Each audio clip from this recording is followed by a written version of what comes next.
All right, we are live.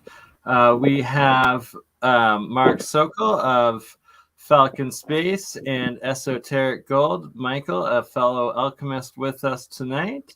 I see Aaron, Edna, TW in the live chat so far.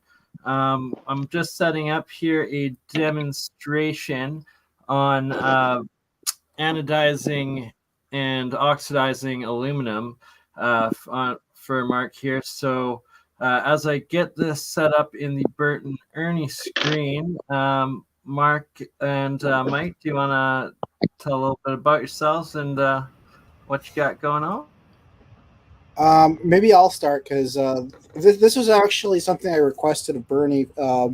We're trying to make the arts part sample at the lab. Right now, I'm in the lab study, but back at the lab shop, we have a vapor deposition machine where we're trying to create layers of metal material, then their oxide, and then a layer of a different metal. The arts part sample, of course, this was from Linda Moulton Howe. Supposedly it was part of a flying saucer that crashed, and there was magnesium, and then it's oxide, then there was bismuth, and then it's oxide, and zinc, and then it's oxide, all sandwiched together. And that was supposedly the shell of the craft that had something to do with the propulsion system or the warp drive system. And I was thinking it's possible that these little sandwich layers are just becoming a capacitive layer. Of course, that's what it is: metal oxide, and then a metal on top of it. The oxide is a dielectric, so what you got there is a very thin film capacitor.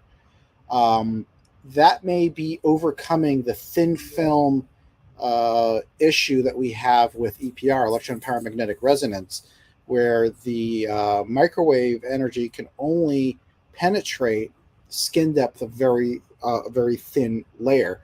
So by having a capacitive layer in between, it may overcome that issue and be able to penetrate deeper.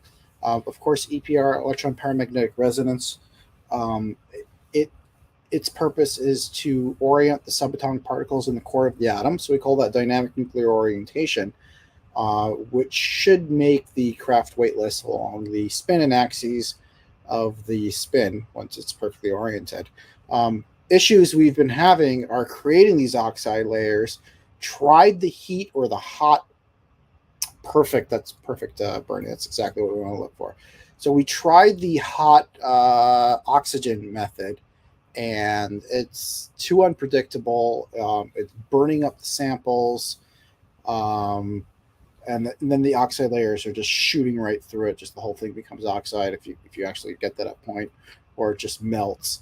Um, Further research started pointing us toward the kind of work Bernie's working on with anodizing, where you basically have um, inside a solution of sorts, you have the anode as the source, the material that you want to anodize, and that creates the oxide layer that we're looking for. So hopefully, what will happen after this experiment is Bernie's going to be able to take a regular voltmeter and put the probes on top of the aluminum foil, or what's left of the aluminum foil, on top of the oxide layer that has formed, and we should see no conductivity going across the leads.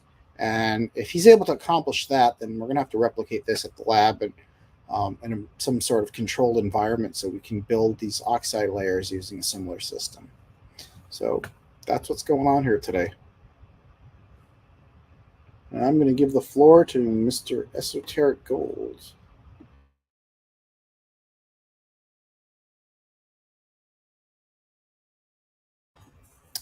Mr. Gold, you're muted. Mr. Mike. There we go. There we go. So you're back at home now. You're located in lovely Utah, and you also do alchemy, but in the old fashioned chemical way of it. I do. And no, let's see. So we're using the dry, and I am using the dry and wet method, which means chemicals, acids, and bases. And then the dry method is with liquid mercury. And so we I basically have studied a lot and read a bunch of books on how they did it in the olden days, which is with the use of antimony and gold, and they melt that together, and then they would crush it up and put it in the mercury, which naturally has bismuth in it. The deposits in China would have more bismuth, and supposedly that's where the best elixirs of life were found, in these dynasties, which had their own pyramids. And so basically, and in China, there's all those pyramids which you find. They try to cover them up and hide them, but those were all used most likely to create these energy sources and possibly the food of the gods. So, I mean, I could talk forever about it. Isn't the food of the gods ice cream? Could be. One thing I found pretty interesting of the connection between mercury and gold is that mercury is the metal that has one of the highest. It allows the strongest positive charge on its surface. Its surface voltage is the highest of all known metals. It's also a liquid at room temperature. If the craft needs a source of electrons, mercury is a great source. And when you pull off enough electrons off of the mercury, it'll drop in atomic number from 80 to 79, making gold. So gold may have been, according to some sources, gold is actually the junk that clogs up the warp core in these craft. And, it's possible that some of the ancient Vimana craft were, throwing out the gold outside as garbage. And the locals picked it up and started to worship it. And that's why we have gold as currency today. Oh my God, we need these UFOs that literally poop gold as their byproduct. Wouldn't that No, be we don't. We need the craft themselves. First of all, gold is about to drop in value a lot. They just found a ton of it down in Africa. Like more than double of the known reserves in the world. Really? That's a lot. I heard of it, but I didn't. I heard it was like in Borneo or something. I forgot which country it was. I do believe that there's a lot more gold maybe than they let us know. There's a lot of gold on the asteroid Psyche. There's like a whole corner of it that's solid gold. I think that they have large amounts of gold hidden, and in between civilizations, every few thousand years, they dig up their piles and then use it for a money source until they have computers, and then they use computers for their money. Anyway, yeah. So that's an interesting view. I've never heard that before. That's pretty cool. Think about it. There is a need in many of the anti-gravity craft concepts for a very high negative potential. Negative being more electrons. Now, mercury has the ability to sacrifice electrons. When you sacrifice enough electrons, a proton breaks down into electrons to take its place. When that happens, it drops from 80 to 79. Boom, you got gold. It's contamination. It's clogging up the system, but it's there. So my theory is that mercury is actually used because it can grab energy from the ether efficiently and apply it to the monatomic, either mercury or monatomic gold that's in it. And so that's why the mercury would turn red, supposedly, because there's either a monatomic. I've produced red gold, and I have photos. I wish I could show them. Have you ever produced red mercury? No. I've seen it. Yeah, it does exist. I'm sure of it. All mercury can become red. It just needs to be charged up, or you can actually, in a vial, if you have mercury inside like a glass jar that's large enough, you let's say a glass jar with maybe 5% mercury in there and the rest of it's just air or vacuum or whatever. If you shake that up in a really dark room, it will start to glow because the surface voltage of mercury is so high that it'll release that energy right there in the room, right there inside the jar, just by being shaken up. Have you ever done that? Yeah. I mean, me personally, no. Jeremiah Pop got a picture of it. He managed to do it and get a picture of it on his iPhone. Right on. Yeah. Yeah. Red mercury is regular mercury. Yeah. As you were describing all of this, I was remembering Jeremiah actually did a couple of streams with me where he was able to light up the mercury within the tubes and stuff. Get the purple mercury. I mean, he's doing nothing other than shaking it. There's no high voltage. There's nothing involved there. It's just shaking it. That's wild. Right now I have it hooked up the aluminum anode and cathode. They're strips on either side. They're starting to produce the hydrogen and oxygen in there. I'm going to move the camera up so that we can see it a little bit better, less Bert and Ernie, more alchemical electrolysis science going on here. And it should only be about 15 minutes to about a half hour to completely break down and oxidize off that anode side. And we'll start seeing first pure white monoatomic aluminum forming, and then eventually a grayer diatomic or possibly triatomic aluminum forming particles. And then eventually it'll either stay at that or it might also then further oxidize if it hits the copper little wire at the top of it feeding the current. And it's 5 volt going in right now. Let's try not to go too far on it. Hey, Bernie,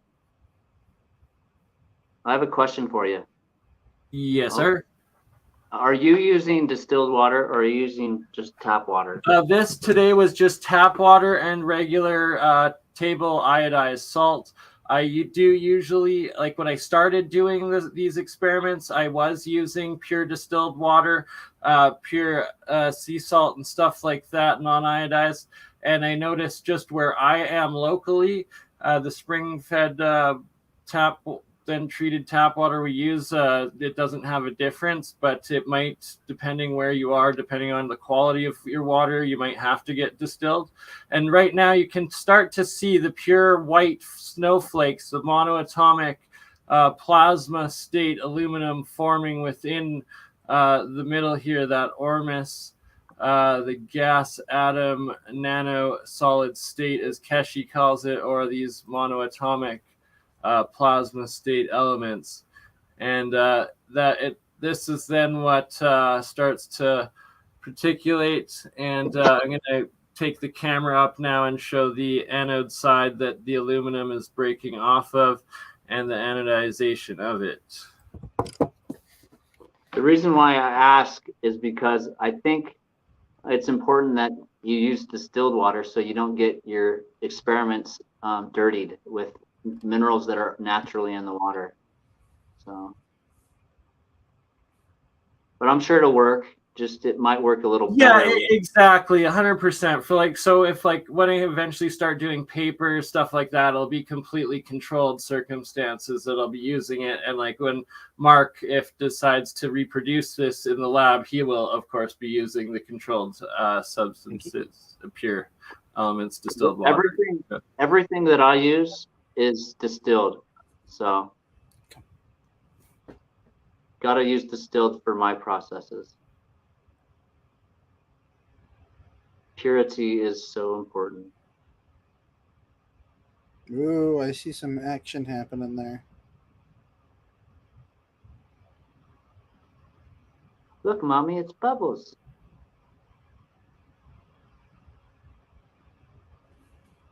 Pinky, come here.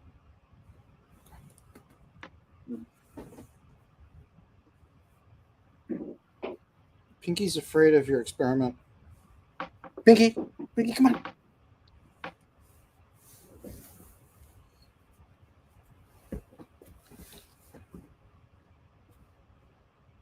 So this is just a piece of aluminum?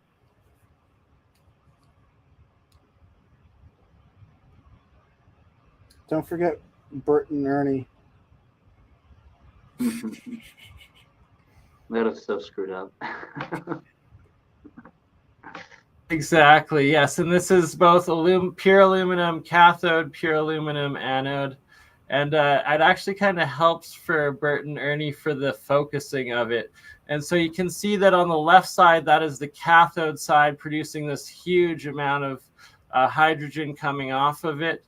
And it will start nano coating. And then this anode side on the right is where all the white monoatomic plasma state is coming, or this ormus state, and the clouds of it and starting to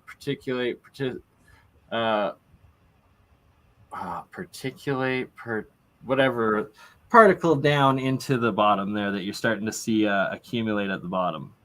Or So on the, take it out and see how it's doing.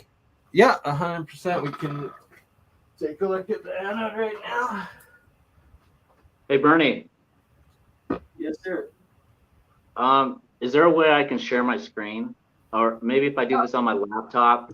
Yeah, just log in through your laptop. I don't think... Yeah. I emailed it to you, so you should have the link in your email. Okay, yeah, cool.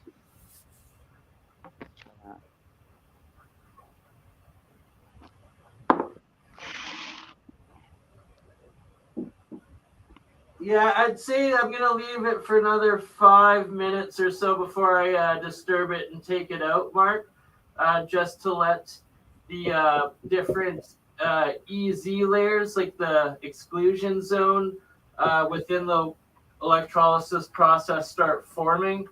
And then also just because it isn't degraded enough yet, like oxidized enough for what you're looking for quite yet.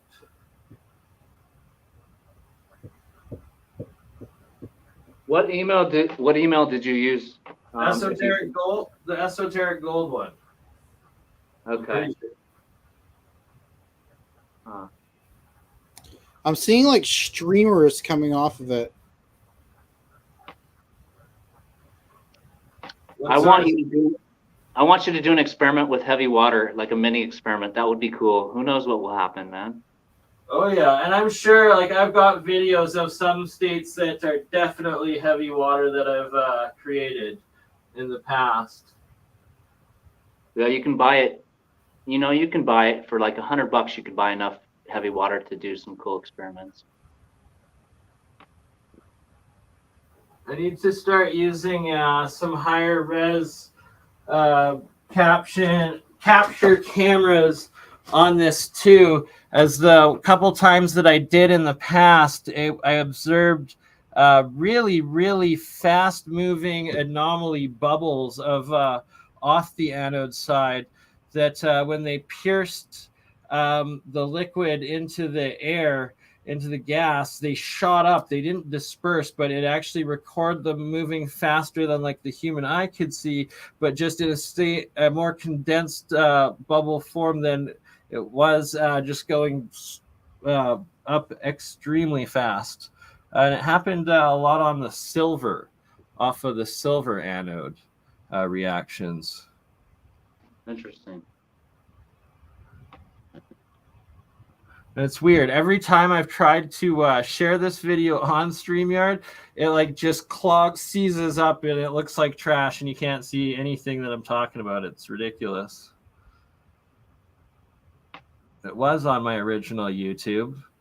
My first Bernard Conkin channel, yet alone my second Crypto Alchemist that they've now deleted. Like, freaking ridiculous. Don't know why they hate me so bad, but that's all right.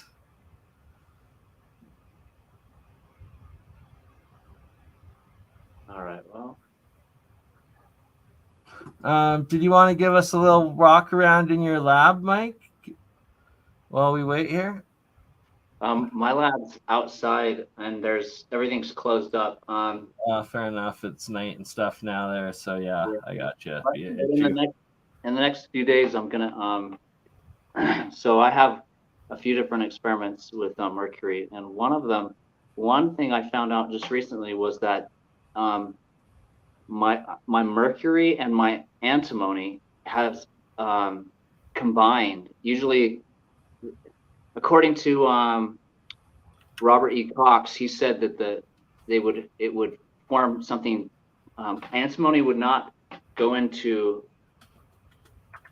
bismuth. I mean, antimony would not go into mercury too well, and you could actually wash it out in a black powder that would come out of it. But I left it there for a few months together, and it looks like it. What's it called when mercury? Amalgamized? Yeah, it amalgamized with the antimony, and so now it's all amalgamized, which I think a key step that was part of it that just he never tried because it took a couple 2-3 months for it to amalgamize together. So anyway, so yeah, I'm gonna find out over the next few days. I'm gonna find out over the next few days if I can get this all distilled into the right chamber, and then I'll have 2 experiments going, and I'm gonna start up a channel that every few weeks will see the process of what's going on with the mercury inside, and as it goes through its stages, which I'll just show you with these pictures.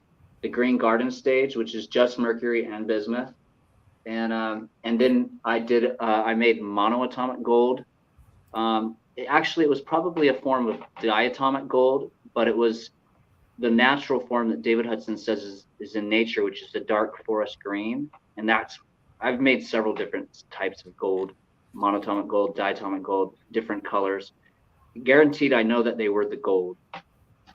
And yet, and you're using the pure gold to make it out of, right? So absolutely 99.999% gold. And so I got this forest green gold, which is exactly what David Hudson talked about, and I put it into the mercury, and within a few days it turned red, which is one of the stages of the gold, one of the final stages actually, but I'm not sure if it was charged with a ton of energy like it would have been after 7 months. So, but it was red, and so then the top of it came off. I didn't have it wired, and you have to grease your glass, and I greased it, but over the few days the grease goes bad, and so then it sticks, and it popped off, and I came back, and a lot of the red gold had evaporated out, and that's why you're supposed to keep it hermetically sealed, because the light, they say monatomic gold in its true form becomes like a gas. Radon gas is monatomic, it's super energized. Well, this stuff becomes energized and radioactive, and it becomes a gas, and that's why you're supposed to keep it hermetically sealed so that it doesn't escape. So anyway, so I'll show you a picture real fast. Here we go. You want to throw the screen at it? The full screen, Bernie? While we're waiting for your project. Let's see. So that's actually mercury that, let's see, how do we do this? Can you see the red tint of it? Let's see. Yeah, we could see it. It's kind of brownish in this picture. Yeah, it's actually red in the right light. Yeah, right. The camera never does it justice. I know what you're talking about. It's kind of maroonish red. Yeah, I guess maroon is a better color. Yeah. So that's mercury gold. That's just mercury and the gold that I made. The powder that I made of monatomic gold, well, diatomic, and then I put it in the mercury and boil it for a few days. Anyway, this is bismuth, and it's green, believe it or not. It may not look green, but when you turn off the fire within an hour, within minutes of turning off the fire, the green garden turns to a gray garden, which is exactly what the ancient literature talks about.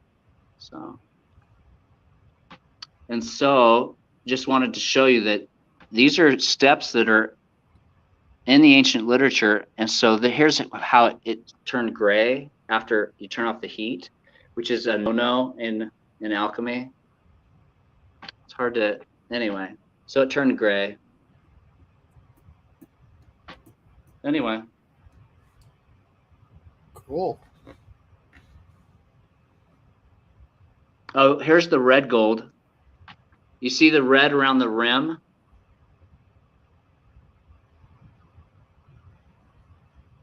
Yes, sir. Yeah, so it all went red. Yeah, man. And so I've been able to create purple, maroon, teal, and like a light green gold and pure white gold combination so far, as well as like you have there, just like the gold powdered, where it's actually still gold flake in its smallest form of a flake. And it's fascinating stuff. I'll bring up a couple examples. Or you still got a few? Please keep actually showing those different ones. I'm stoked. You've done a lot of different processes, treatments, and experiments. Man, this is amazing. Yeah, only 5-6 years of it. It's taken a lot of time, that's for sure. Oh, exactly. So an alchemist or a physicist, all of us, it's like it's a lifetime of work. The work is never done.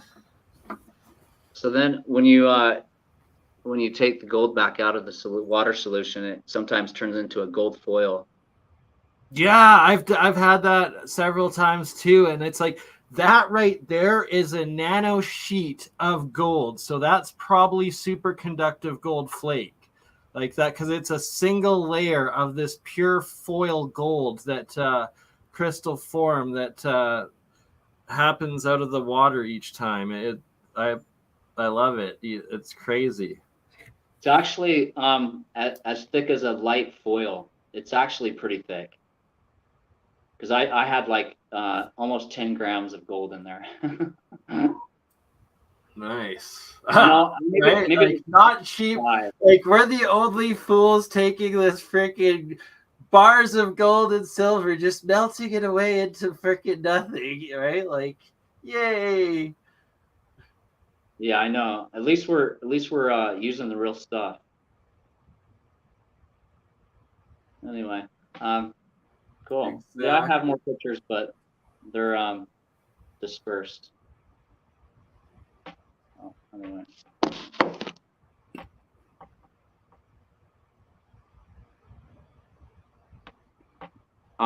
Hey Mark. Yeah.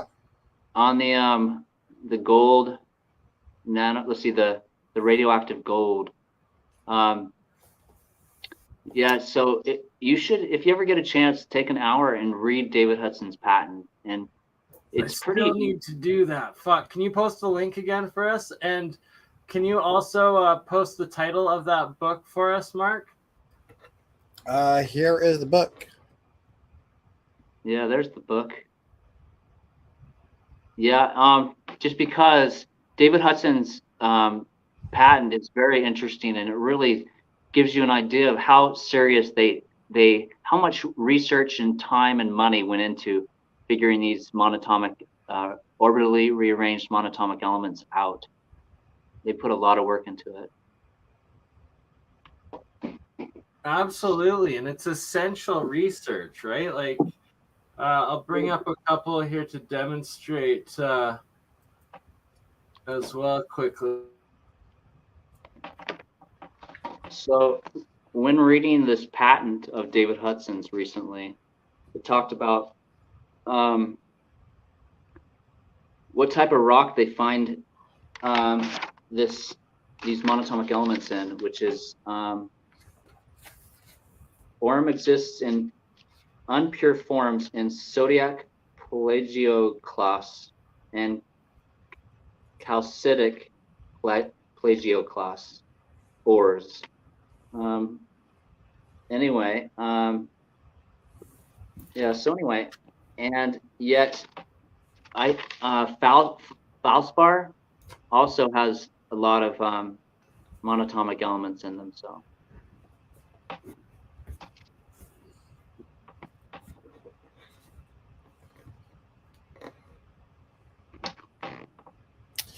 Pinky wants to learn more about monoatomics. They're fascinating stuff. So I've been able to get all metals into the pure white state and harvest it and keep it in this fluffy white state and not turn into unoxidized particle or di-tri, whatever bonding that it does. This one is gold that you can see it is purple, and there's a layer of purple and almost a maroon in between. And there's still layers on the glass here of that gold foil flake as well, just not nearly as much or thick as the one that you just demonstrated there, Mike, as this one was just a very small amount. How much gold is that? This probably about 2 grams worth of gold that it turned into this, or 0.2 grams, sorry. Or no, is it 10? Fuck. There's 31 grams. No, it's about 2 grams. 2 grams. 2 grams. Sorry, 2 grams. About 5% of a 10-gram bar went into this one. Yeah, 28 grams in an ounce. Yeah, so this was about 2 grams worth. So the purple color represents colloidal gold, which I'm sure that there's a lot of monatomics in there, but some of it does come back out and attaches to the hydrogen ion, which turns it back into a colloidal form, I believe. And so this one is copper, but it's that you can see the red, the pure red, and I've been able to get silver into this state, aluminum, zinc, copper, and iron. I just haven't had enough gold to be able to, because it takes a lot more weight ratio of it. It's somewhere in between a particle and like a di or triatomic in this red, but it's what all the alchemists refer to, including Isaac Newton in his alchemy writings, as the red mercurial state. And the fact that it is red, it's like, are these metals transmutating into like bonds with a mercury? Like it's quite fascinating. And then obviously the green, teal blue oxidized, and the white in between the 2 layers of the 3 particles. Kind of looks like, magnetism as well in some ways. An alien body in there incubating. So I have it set up. It's still active with a anode and cathode of one is a triple copper coil solenoid going down, and the other is a 1 ounce silver maple coin being suspended in it. So this one was a copper silver combination, and then that red in the bottom. Hey Bernie, how much of the white, supposedly white monatomic gold, how much of the coin or bar deteriorated? So I'll show you what's left of the 110 gram that I've run so far.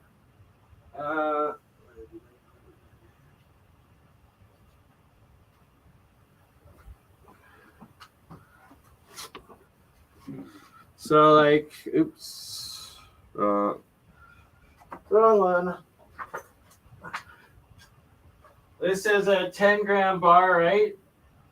The 10 ounce full on that. So that ran on the cathode side. It doesn't look like it's lost any mass so far. And then the anode side, that is all that is left of it. Maybe 2 grams tops out of the 10 gram. So 20 grams total. So it used up about 8 grams or something? Yeah, exactly. I've used about 8 grams, and it said I've ran it 4 times and used 2 grams each time. So I've got like that one purple that was 2 grams, And then I had one that's pure white. That's 2 grams. I've got another one. Ooh, is this right? This is another purple one of gold that used up another 2 grams. So this is the second one. This is 4 grams. These ones are part of I still must ship off to Francois. Francois was the gentleman that sponsored that, and I still have to get him those. Anywho, documentation, because my channels keep getting deleted. It's a fucking pain in the ass. So Bernie, on your white, so you still have some of the white powder in your liquid that's gold, supposedly? Yes, sir. So now, this one right here, I've got 2 grams that I just put into when I made it first, and it stayed white, although it turned a little bit purple on top. Actually, I'll be able to show you. That's fine. I'm just curious if you've ever taken some and tried to dry it out and see if it stays its white. Because if it's truly balanced monatomic, if it's truly a balanced atom and in its lowest state, it should stay white. But a lot of these things that we've been making don't. All of this. So all the monoatomic metals. So to answer your question, I used a very small amount that did and that stayed white. And you can see actually on the gold, the cathode side, if it will zoom in properly, it's got white powdered layer on it. And the other last remaining 2 grams are in the, it's on the other camera. I'll show you one that I've been consuming. And you can see that there's very little of it left because I've been consuming it over the last several weeks. Finally eating some of it, not just drinking the waters.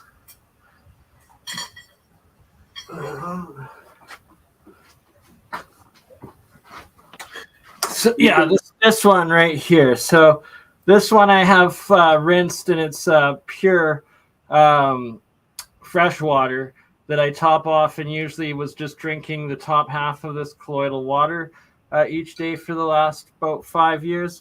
And then this is just a small amount of the monoatomic gold that is left in it, also mixed with a little bit of monoatomic silver in there that I have been starting to consume small amounts each night. Hey, Bernie. Yes, sir. Before I forget, the reason why I'm asking you this is because you should honestly think about getting distilled water and using distilled water so you don't have any contaminants in your product. And also, in the next gold that I will run, I will use distilled 100%. And then the second reason is because then you can actually take the white product that you have, you can oxidize it with concentrated hydrogen peroxide. And if it's not fully in its lowest state, it will turn back into gold. And then you can send it to me or send it to someone with a furnace, and you will know that that was a monatomic state because it turned back into gold. And yet, if it's truly monatomic, it won't, in its lowest state, it won't turn back into gold. It will stay the white powder. Yeah, so the metals that I keep in the pure white fluff, like that's being made in the aluminum right now, for instance, you harvest it right at the beginning and it will forever stay in this state. And yes, I have rinsed it and dried it out and had it in powder, mostly with like copper, zinc, and silver more so than gold, just because I have so little of the gold and the expense of it.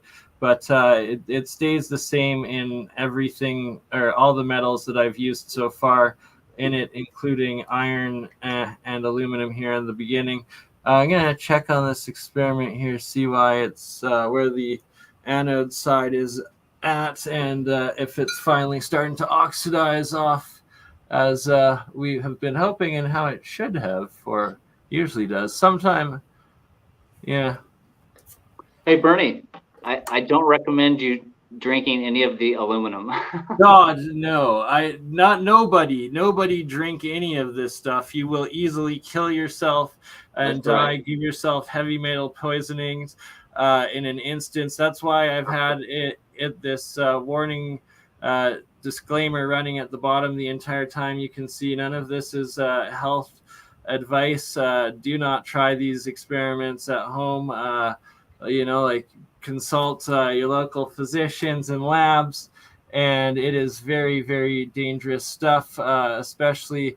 I've also got loaded. I'm going to play a clip of at the end the former interview that we did with Bob Greenyer and Jeremiah, where Bob Greenyer goes into discussing the radiation effects even on these small amounts of voltage going into the reactions and stuff. It doesn't take a lot to produce deadly amounts of harmful radiation through the cavitation, especially of the electrolysis. You want me to show you a really cool picture real fast? Always. Yeah, this is the first time I ever made a form of monoatomic gold. It was, let's see. How do you do this, man? This is tricky. There we go. Can you see that? Anyway. Yes, we can. And then this was where it went really white. And so I'm doing the same stuff you're doing, just a different way.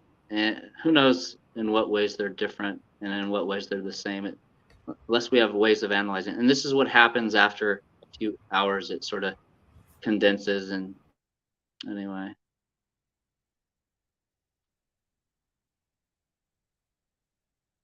That's Ormus from Dead Sea Salt.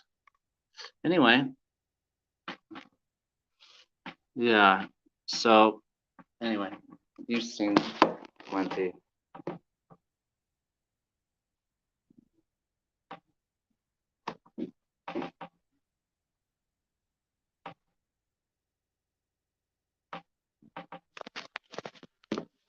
Yeah, no, that's awesome, man. Right? And it's that we're just documenting it, experimenting it, and figuring it out and comparing, right? Like this truly is cutting edge research of different genres that we're just trying to make sense of and share and get these results. Like Mark, do you mind giving us any updates on the gyroscopic experiments or any of the other things that you've been working on lately with Falcon Space over the last month or so, or a couple months, I guess?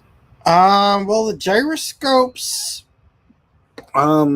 we did a long stint on them. Got a prototype kind of working.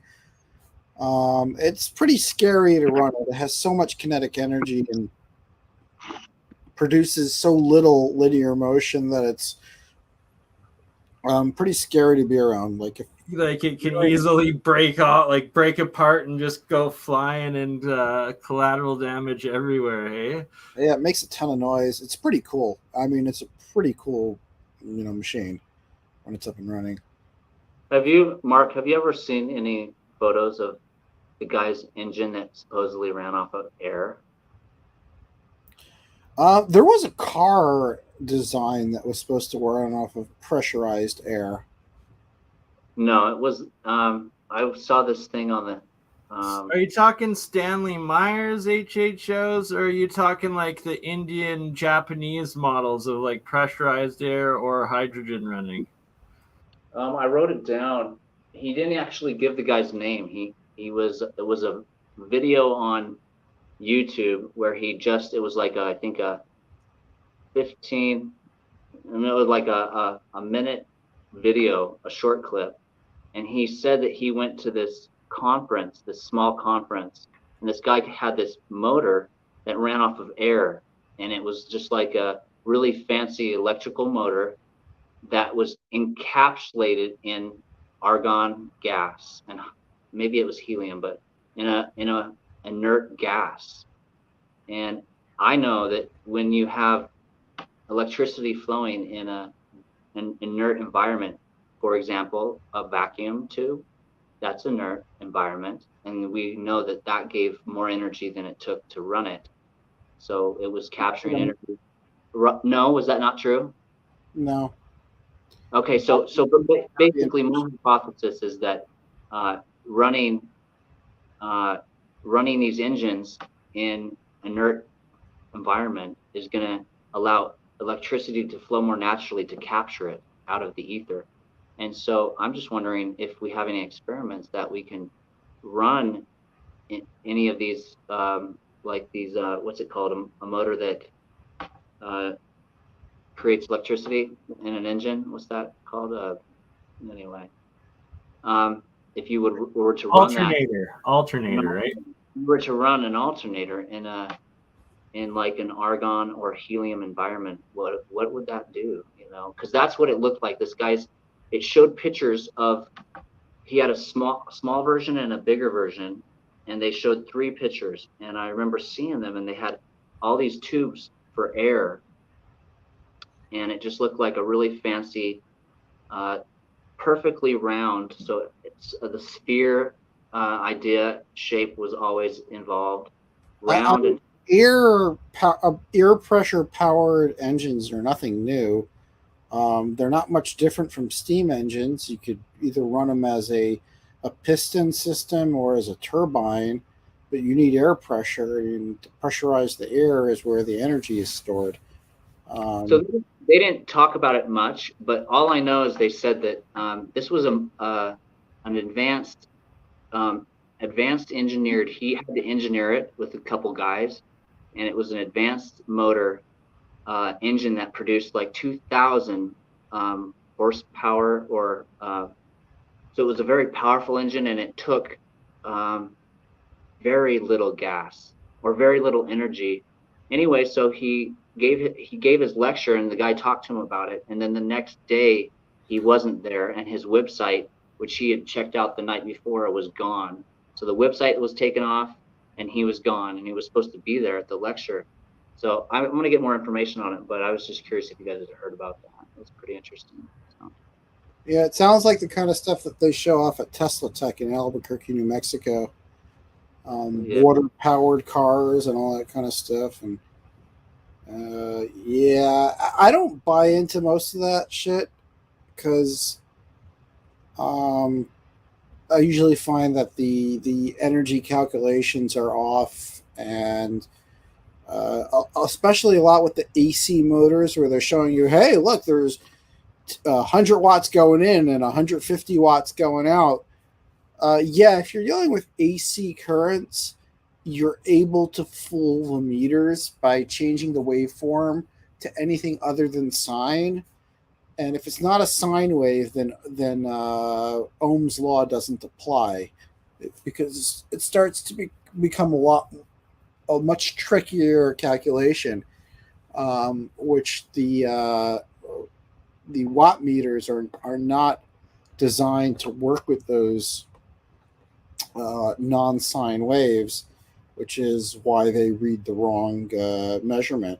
There is some free energy devices where you're able to hook it up to the wall and pull 100 watts out of the wall, and your watt meter, from the electric company only registers like 60 watts that you pulled out. So basically you're stealing from the utility, and anybody who uses something like that should be sued and shut down, because that is stealing. There's free energy devices in Israel as well, the Bedouins.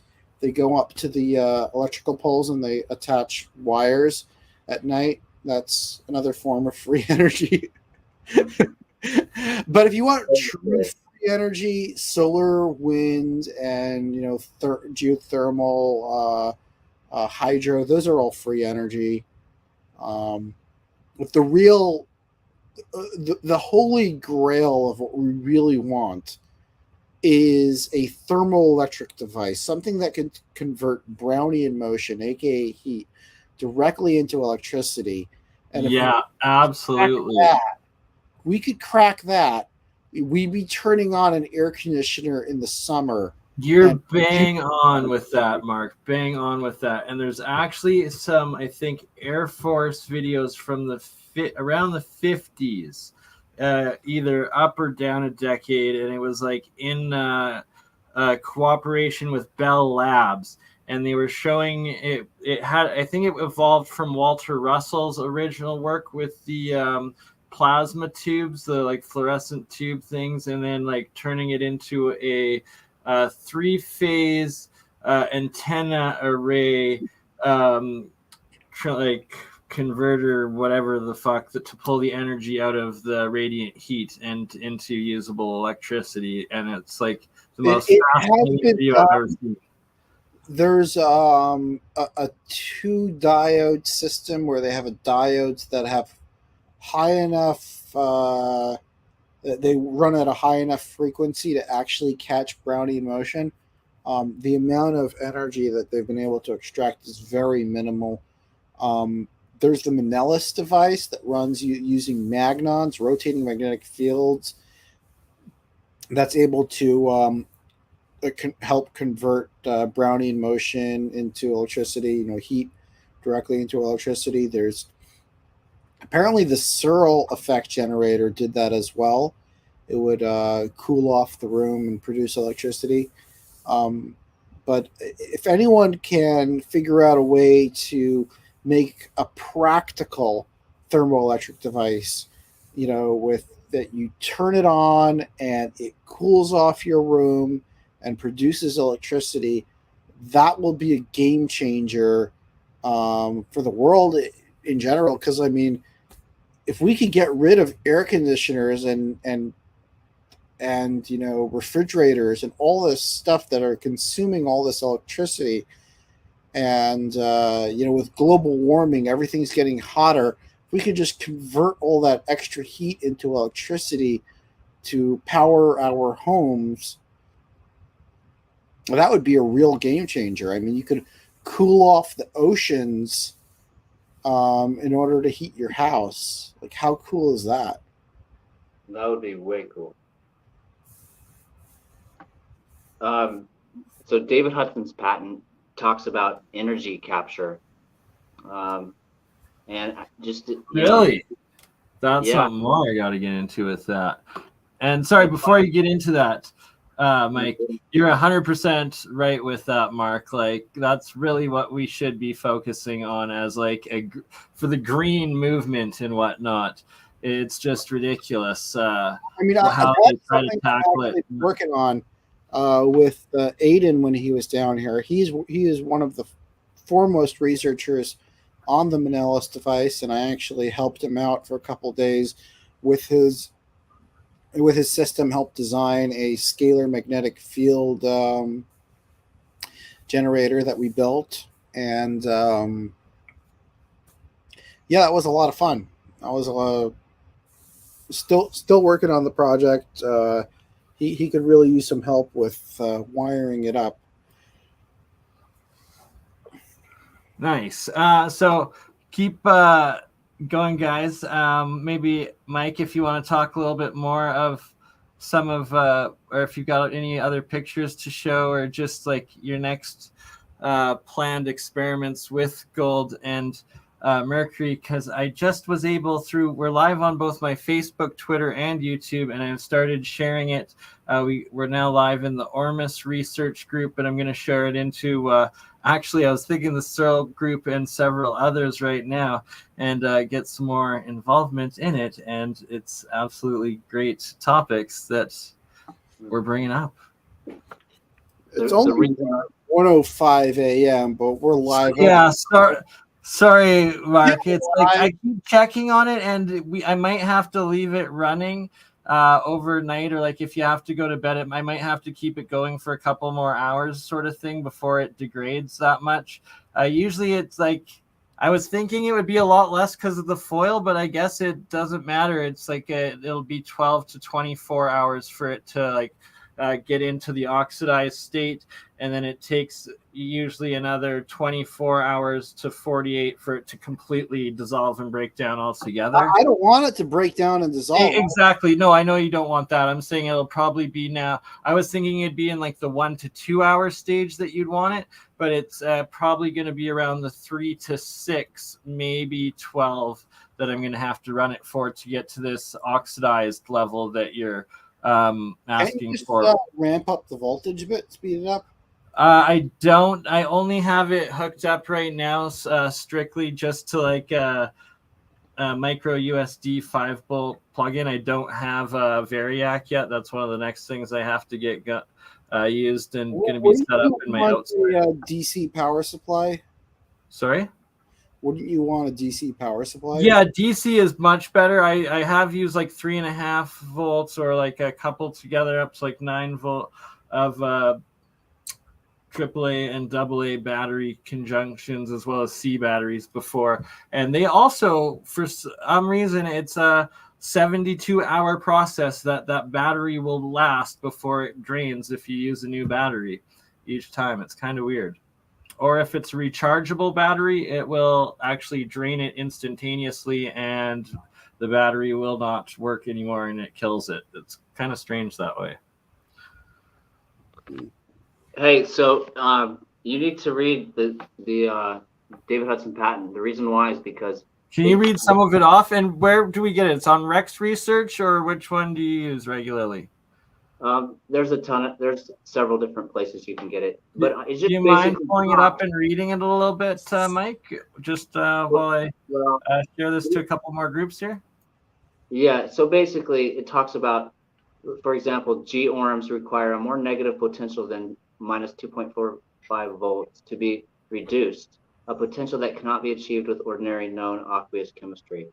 In other words, you just got to know what they're talking about. They go through tons of different ways that you can do it.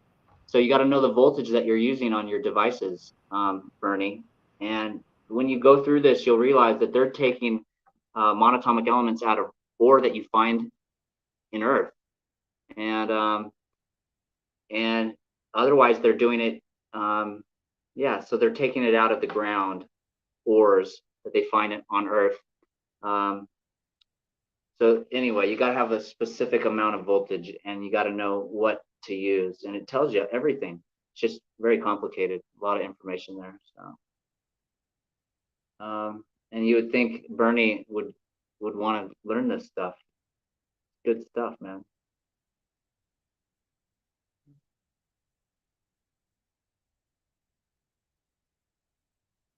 Yeah, there's just so much information.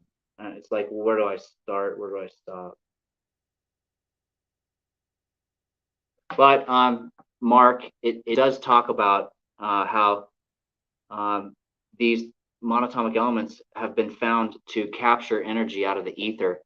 And they talk about how it's a form of free energy. They don't say free energy, they use other terms, but and that's what I think is going on in these Vimanas, is they have a high concentration of the monatomic sweet tasting gold, or maybe copper, whatever it is. It's monatomic and it's sweet tasting. They talk about it tasting sweet, which is the elixir of life, also has a sweet taste.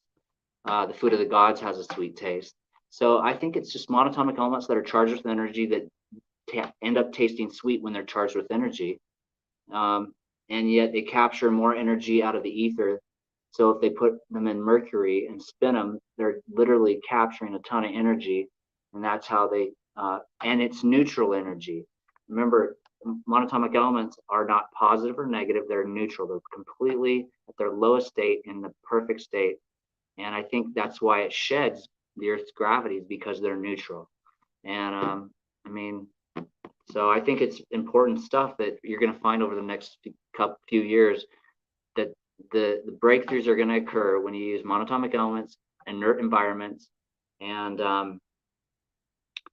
possibly anyway. So yep.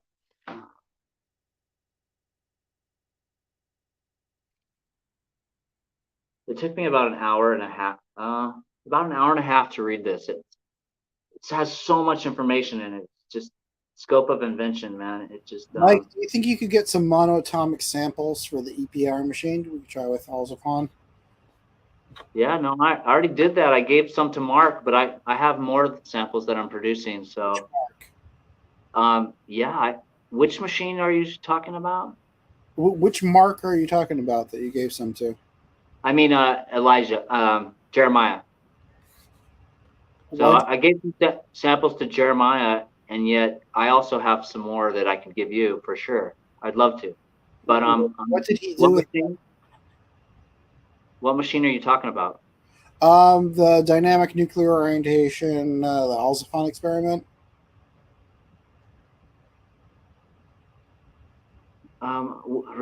Remind me, what machine is that? So there's a giant electromagnet, weighs about a ton, and it's creating a laminar magnetic field, which makes the electrons, the valence electrons, precess with the Larmor frequency. Then we have a horn antenna hitting that same spot at the Larmor frequency, which is up in the gigahertz. So it's microwave radiation that we're hitting the sample at. And we're pulsing this microwave signal, so the valence electrons get energized, and then when they're energized, and the pulse is released, that extra energy goes into the core of the atom and transfers the energy in the form of spin orientation of the core. This creates something called dynamic nuclear orientation, where the subatomic particle spins are oriented, and we believe that by orienting subatomic particle spins, you're able to make matter coherent and free from the effects of gravity and inertia only along the plane and axes of the spin, which explains why flying saucer can do a 90-degree turn at 10,000 miles an hour, but it cannot do a barrel roll. Huh. That's interesting. Yeah, that's an interesting perspective. Yeah, that's cool. Yeah. So I would love to. Have you been watching APEC at all? I have. Yeah. I might have Yeah. missed the show here or there, but. How dare you? But no. So I have. I've even taken off some of the material.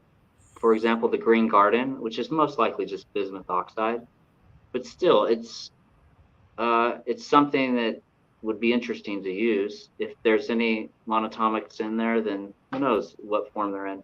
I have stuff that I'm very interested in monoatomics of aluminum and silver and magnesium. I have. You know what? They magnesium is one thing they talked about in this patent, where it occurs naturally. So in these deposits of magnesium, and what are the metals of magnesium? Is that an alkali? I have magnesium orthosilicate. Yeah, so they say there's high amounts of monatomics found in the row of elements of magnesium, calcium, and a few others in that row. And so anyway, I'm just saying, I have probably 10 or 15 different samples here, and I'd love to send you a few of them. Are any of them in a disc-shaped form that I can, just like a 2-inch disc, thin disc that I could just hang inside the experiment? Do I have something like that? Yeah, I mean, I could probably manufacture it if you don't, but I'm just asking. No, I don't probably have anything. But I was going to say, these monatomic elements, I can guarantee you some of the stuff I have is highly monatomic. And it shut down my microwave a few times. And so I'm not sure what's going on, but I think the field energy is what charges it. And so I think David Hudson and his bifilar winding machine, which supposedly shed the radiation and radio waves and different waves that were entering the sample and affecting its weight, they used a bifilar winding machine, which supposedly blocks all that stuff. But it also puts off its own neutral field, which is exactly the energy that these monatomic elements soak up. And so that's when he got the disappearance of the powder, and that's when he got the anti-gravity effects. And so that's really important to listen to on his video. But to make a long story short, since it's late for you, I think it's important that you focus at the smaller the particle, the more neutral it is, and as long as it's a field energy, not electron energy, but a field energy, I think you'll get some pretty interesting effects. But anyway, my phone is on its last leg. Somebody in the chat. Fair enough, my friend. Thank you for monoatomic niobium. everything so far. So a pleasure having you, Esoteric. Bernie's meth lab here. Definitely not at all what this is. This is strictly dangerous metal, potential heavy metals, and monoatomic, diatomic, triatomics. This crystal right here was formed in -30 out of monoatomic zinc silver combination. There was about 2 inches of pure white monoatomic material that was at the bottom, and it froze and turned into a layer of this straight clear crystal. And I took it out. I had videos of it still, well, no longer up on the Crypto Alchemist channel because they took it down, but that's why I wanted just to document. This was the last of these crystals. They never melted. They weren't salt. They didn't dissolve when I rinsed them through warm water, but they did oxidize and turn into white powder when they dried out. It was the most fascinating thing I'd ever seen, and I still have the remains of some of it oxidized. And then it used to be an entire layer across here, and then it also oxidized back into the green zinc silver oxide now that's there. And just this one that remains above it. And this was -30, and now it's like been +30. That's existed for 6 months outside in my lab since it first happened this winter. And that's just the last one that exists. What do still. you have growing inside the peanut butter jar? Which one? I saw a peanut butter jar there. Peanut butter? No, that's not peanut butter. That's iron rust salt. Yum yum. Well, that's another thing you just reminded me of is the pink state of matter, the crystalline state that Isaac Newton talks about. Oh, I took the copper pipe out of there. It's not in there. Yeah, maybe. I have one other question for Mark.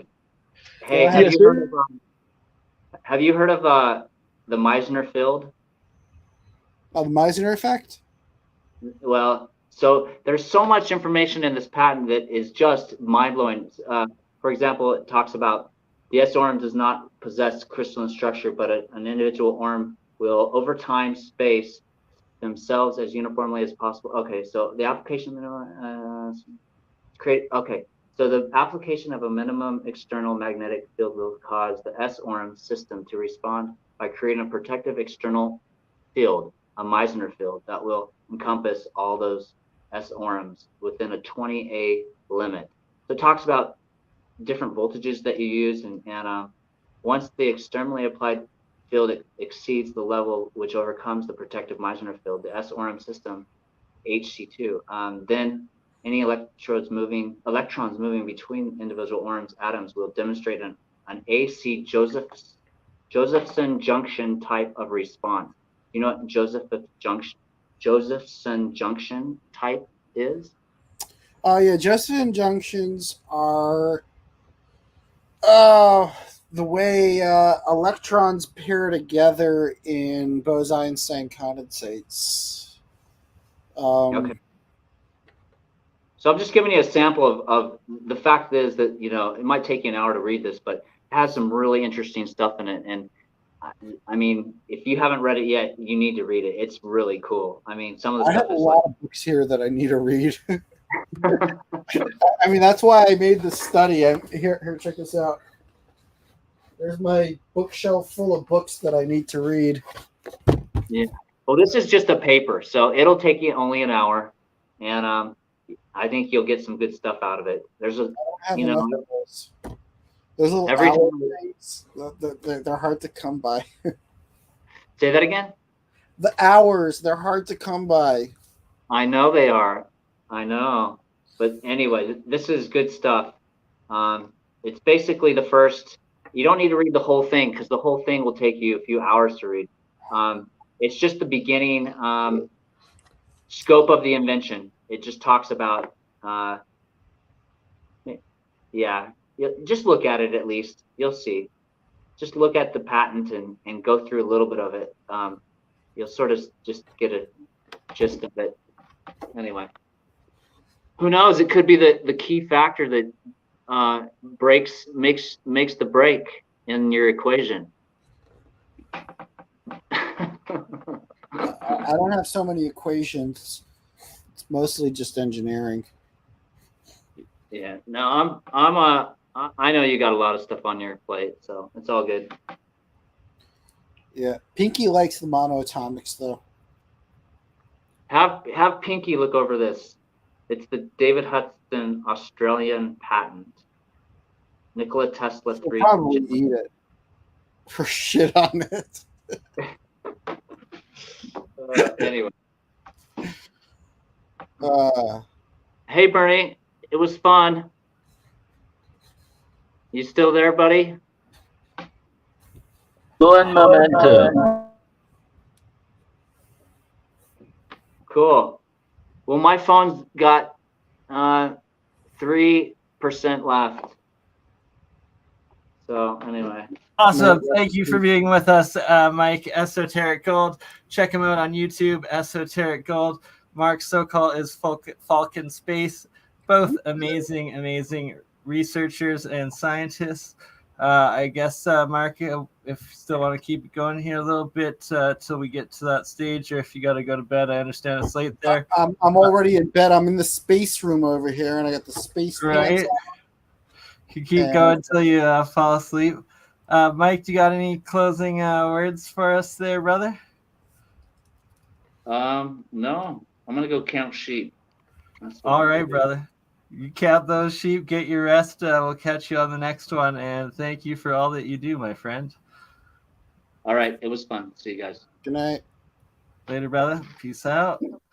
Oh, we lost Mark as well. So I'm not sure if Mark's planning on returning or not. I'm still live here. There's still 8 beautiful souls tuned in here. So I'm going to keep this running here now. Okay, right. Mark, if you're still watching, just these particles now, that's actually aluminum foil that is mixing in. So it is breaking off to that next stage where the anode is starting to oxidize off. So you might actually want to jump back in. If not, no worries. I'm gonna take a closer look at it right now. And let's see. Usually it starts forming like white layers. It's still pretty solid, so it's still probably going to have to run for another, I'd say probably hour or so. But for the sake of science right now, I'm going to harvest some of this pure top white formations, monoatomic aluminum for the sake of it before it all starts turning into the diatomic, triatomic particulates of aluminum oxide for possible testing in a little bit. So to keep things going, sorry, scooting back and forth here for everyone still tuning in. I'm going to play here while we keep this experiment running for a little bit longer till we get it to the optimal state. I'm going to share some other YouTube. We're going to go over some of John Hutchinson's most recent videos of him in the lab performing more levitation stuff again, experiments. Awesome work he seems to be doing, as well as I will play a little bit of the Leak Project Friday nights weekend at BurnEye's that I've been doing. Both Michael Boyd's excellent UAP UFO disclosure and dissemination, I guess, essentially. And the week before that, Eric Hecker, sorry, my bad. Eric talking about his 1 year spent at the South Pole. So without further ado, I will first share actually the one that I meant to share first of all that I mentioned. We're going to play the Bob Greenyer science stream, myself, Bob Greenyer, and Jeremiah, that we recorded a couple weeks ago with the amazing Dr. Bob Greenyer of the Martin Fleischman and Jeremiah of Join the Technicians. While this starts playing and the experiment keeps running, then I will also finally be able to catch up and post and share the links to both Esoteric Gold as well as Falcon Space Mark Sokol's YouTubes in the chat and in the links for everybody if they want to catch up further with both of those lovely gentlemen's research and work. So here we go.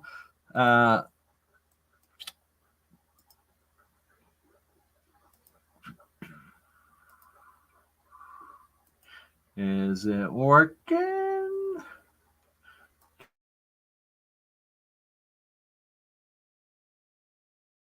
Anode is a combination.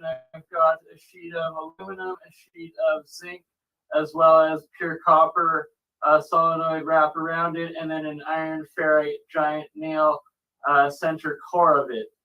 So it's those four elements that are producing the precipitate plasmoid monodiatomic material that's forming in this. And then all of the hydrogen and Brown's gas bubbling off of the cathode side. Lovely. Well, don't blow yourself up. I'm sure you're not going to do that.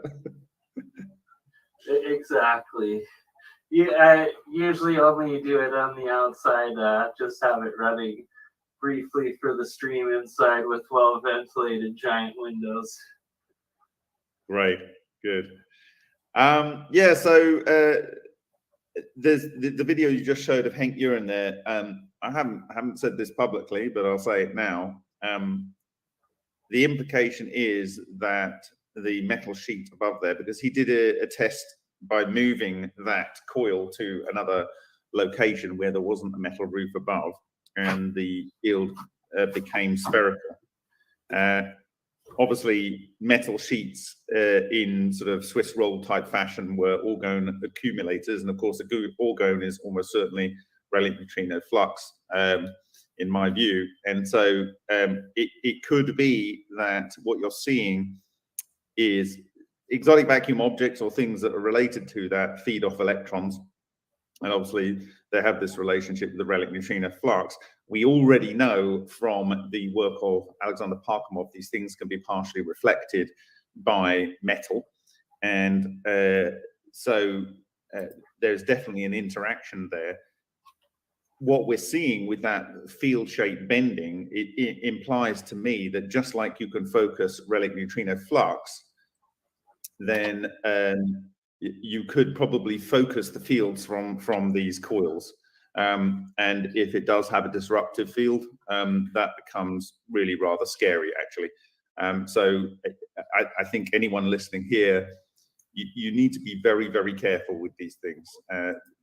Schwerblis got involved with this because he was interested in two-level tools interacting with human biology. He couldn't quite believe the effect that he was witnessing when he saw this research in 1988. And well, to cut a long story short, there wasn't just him working on this. There was a lot of people. Most of them are dead, not necessarily from this, but just because they got too old to continue to exist. However, it's pretty clear to me that these will have strong biological effects, which is why I'm encouraging people to not push this to the max, and to do observational studies, which will take time. So I paused it there for a second just to give a little bit of reference pretext here. Bob Greenyer is about to go into explaining the dangers of this ORMUS, or monoatomic plasma state particle colloidals, in trying to treat late stages of diseases or experimentations, and how it can indeed backfire and cause more harm than good, and why, once again, none of this should be tried at home, and consult professionals. This is not in any way health advice. Like, you can very easily will do more damage and harm to yourself than good, unless you know exactly what you are doing and have decades of practice behind you, and as well as guidance from others, we will say. Anywho, I'll play about another 10 minutes of the Bob Greenyer, then I'll play about 10-20 minutes of the UFO UAP Michael Boyd Weekend at BurnEye's Leak Project, and then another 10 or 20 minutes of the Antarctica Eric Hecker Leak Project Weekend at BurnEye's stream, and then we should have the anode side cut off enough that, or run enough that it's oxidized enough for the state of experiments that Mr. Sokol is hoping for us to achieve and then test. So with no further ado, I shall put it back to the wonderful Bob Greenyer for you. With seed growth, particularly because that is a good indicator, but it needs people that are very skilled in hydroponics, and you don't want to feed water that you're feeding the control sample through the test sample. You need to have them drip fed at the same rate from, those kind of things. You need to have them drip fed from a single source of water, and have them in the same sort of temperature and humidity environment. And by then looking at different torr levels, whether it's a 3 torr or a 4 torr, and having the different number of coils and the different configuration, left, right, right, left, right, right, right, right, left, left, we can get to some understanding of what has a field that suppresses growth and cell division and so on. And I'll refer people to the work of Simon Schnoll, where he looked at all of these so-called random processes in nature from papers, over 1,000 papers from 1950s to 2012. And he found that there must be a common cosmophysical factor that relates to absolutely all of these things. And I believe that these cores are able to tap into manipulation of that physical factor. And so when we find one of these things will promote growth or suppress growth, it, in my view, will naturally enable suppression of cancer tumor growth. It will enable promotion of white blood cells, which will help do the opposite to, promoting cancer. It will help prevent and help with fast healing and disease management. It will help with seed germination, as I said in my talk on the weekend. And my bad, he was going over agricultural properties, and this is the experiments that we are actually encouraging everybody to do, and that is safer first is trying the monoatomic colloidal waters on plants, on seeds, on agriculture, and then if it shows positive growth rate, good signs of positive results, basically, with no harmful results, then you move on to your own possible usage and testing with, but not recommended to first consult with others.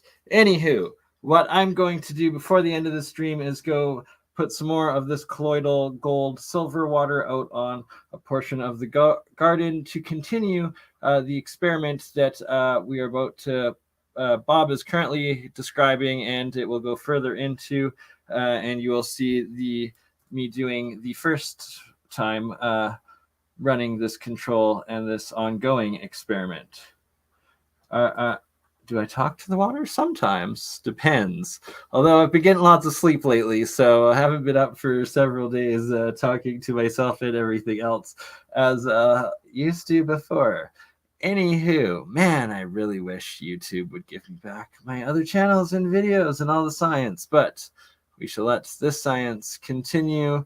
Yeah, back to what the heck I was showing here, why I paused it again and interrupted Bob so rudely. That was so rude of me, interrupting Bob. But the point of it being, I'm going to harvest some of the top layer there of that pure white monoatomic aluminum. You're going to see me put it into the smaller jar in front there with the turkey baster. And it's also going to thus lower the water level. I'm not going to refill it anymore. I'm just going to let it be a couple inches lower as I harvest and remove some of this monoatomic materials, ormus materials, for the sake of also preserving a layer of that aluminum in this state of it for the possible oxidization levels of it and deterioration of the anodization process, and then kind of like a little bit of a control for Mark there, and then let it continue to run on the remaining portion still submerged on the anode side. So with that said, back to Mr. Bob Greenyer. If you can give seeds a very, very good start so that they are strong right just shortly after germination, this has implications to agriculture and to how shall we put this, the smoke market. There's all kinds of different applications that have intense value. That you're so speaking my language, it's amazing. And how aware of you are of the Keshe Foundation and, for instance, like their triple Magrav coils and what Keshe calls GAMS, which is just another acronym for Ormus. So Ormus, if you think about it, is effectively it's a multi-level Tor, but at the atomic level. And so I think what you'll find is that these are effectively able to harness some energy from the physical vacuum or cohere the cold neutrino condensate. And so that is, I believe, what Ormus is doing. It would even do that if you ingest it. And the reason why this ties up is, as I said on my stream on the weekend, and I briefly mentioned this, that David Hudson said, look, we did test this for people, but for those that already have cancer, it will accelerate the cancer. But for those that don't already have cancer, it will prevent them from developing cancer, if you know what I mean. And so it has the same biological effect that the observations of Shishkin did when they were having a stream of relic neutrino condensates, which are string vortex solitons. So I mean, I can see what you're showing there. I have looked at an Ormus that was generated from gold in Hungary.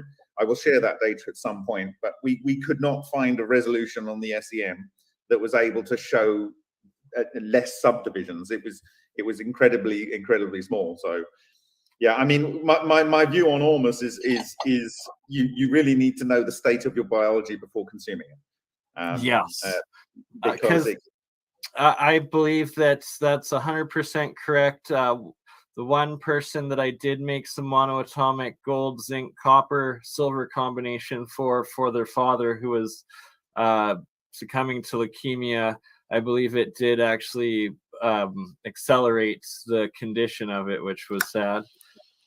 And that's why I haven't done it anymore. Because life wants the energy that these things are able to. It magnifies whatever field is within the area. So if you have the field of the disease there and you don't have it pinged in to target that, and you're just putting a multiplier in with putting these materials in, it's going to multiply whatever there's the most of. And I think it's simple. Disease, it's going to make it worse. I think it's simple. You're healthy, it's good. Essentially, if you think the cancer cell wants to divide and it's got no breaks on its level of division, normal cells, the body is telling them to divide. They'll divide until they fulfill their role. Fantastic! It's great to see more coils. They'll divide until they have fulfilled what they've been asked to do, and then they will stop. Cancer cells don't do that. They continue to divide, and all biology will use what it can to divide as fast as it can to get the job done. And when you give Ormus or you treat it with these relic neutrino condensate flux in the form of string vortex photons or black EVOs, they are one and the same thing effectively, and they will accelerate the division process. And so, you know, we've got things that David Hudson said in the 1980s, and now we have a deep understanding of the underlying mechanism for these things. So I kind of prefer the idea that if you can create the condensates and treat people in the right part of their body, we can generally improve health. But when I worked to try and help some people that had cancer that were after using Francesco Piantelli's service in Italy, and I went through the whole process with Francesco Piantelli. He absolutely will not permit anyone that has not gone through the normal medical procedures to access his technology. So they have to go through chemotherapy if that fails, and then they go through, you know, maybe incising and removing cancers. And if that fails and there's no hope, he will then go ahead and treat. But I never had in fact, interestingly, he uses 50 hertz, and he actually has patents out there how 50 hertz is quite good at resonating with biological media. And that's interesting because in the States you run at 60 hertz, which is against this frequency. He actually has papers and patents, I think, out there, certainly papers. I'm so happy you're bringing this topic up specifically, because it's something I'm trying to dive deeper into my science of sound and the different frequencies of electromagnetic waves going into both music as well as electricity, the currents, and the different wavelengths that they have them operating on, and changed them and manipulated them over the years from what was more natural to what they are now. Yeah, I mean, my brother in Israel, he has an entire record label where they remaster dance tracks to 432 hertz from whatever it is. Okay, yeah, so, well, we have to book your brother for a future episode, please. He's absolute legend. I mean, what I am looking for in our series. He basically produces a lot of trance and acid and all kinds of really fast beat music and trippy We've got stuff. to trade swap tracks sometimes, Bob. And by the way, awesome to Same for me my entire life. You've made there. also the rod that's in its halfway stage, the one that's not finished. This guy. Exactly. It's always a work. It is. It's a bunch of friggin' friggin' work, and these things are notoriously difficult to work with, especially when you try to, spool them up, because they're going to want to take their own little path when you get these things into a Tor loop. And of course, the way that I wound this, the gauge of wire that I use is too thin.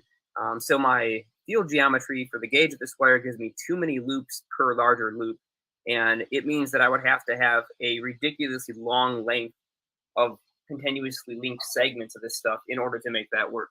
And so I need to use a larger gauge wire in order to. And that's kind of the same issue. And the next step in the process is getting the next ratio of size of copper to iron wires, because like this one right here is iron, but it's far too thin, and I need to get a bit thinner copper wires than how thick this stuff is that I'm regularly working with to be able to make that optimal design there. What I'd really like to find out is if I can use fence wire, steel fence wire, which is magnetic and not particularly lossy at 10 to about 150 hertz. It works very well as a transformer core. And even though I prefer a non-conductive ferrite for most applications, in this case, because it's a low frequency, I can insulate that fence wire by spraying it, just stretching it out, spraying it with, like, say, black spray paint or enamel or whatever.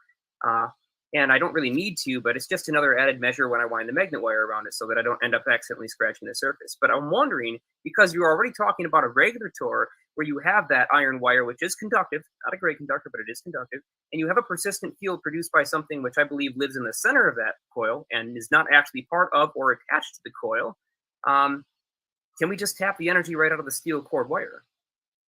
Or find out that way if we try to... Sounds like we're going to find out soon enough, because this stuff is actually out in the open now, and it's going to be tested very.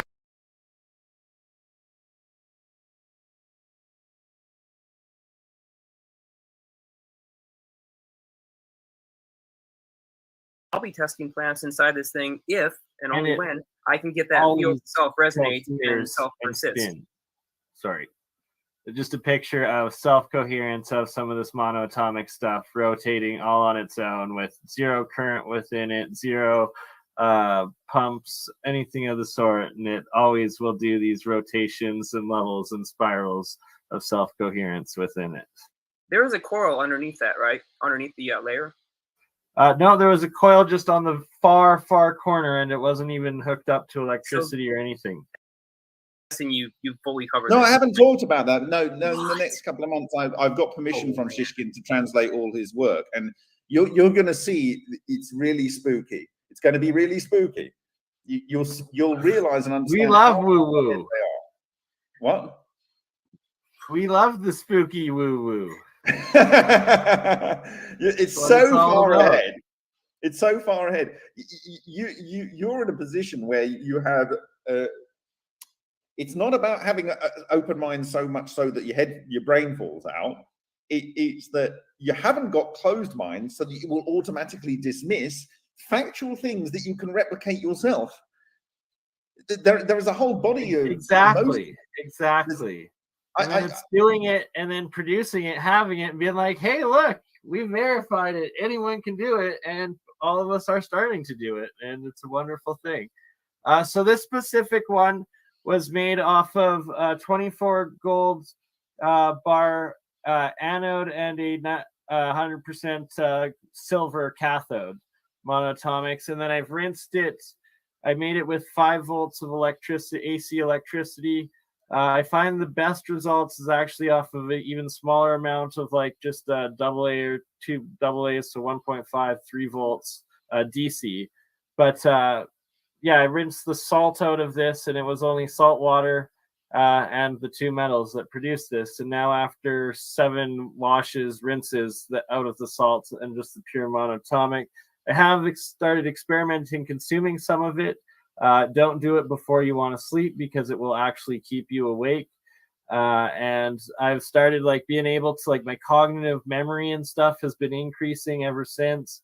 And I've been drinking the waters for about 7 years myself, and continue to do so as well, as it's very healthy. And it's actually tasting sweet now. It's literal sweet water.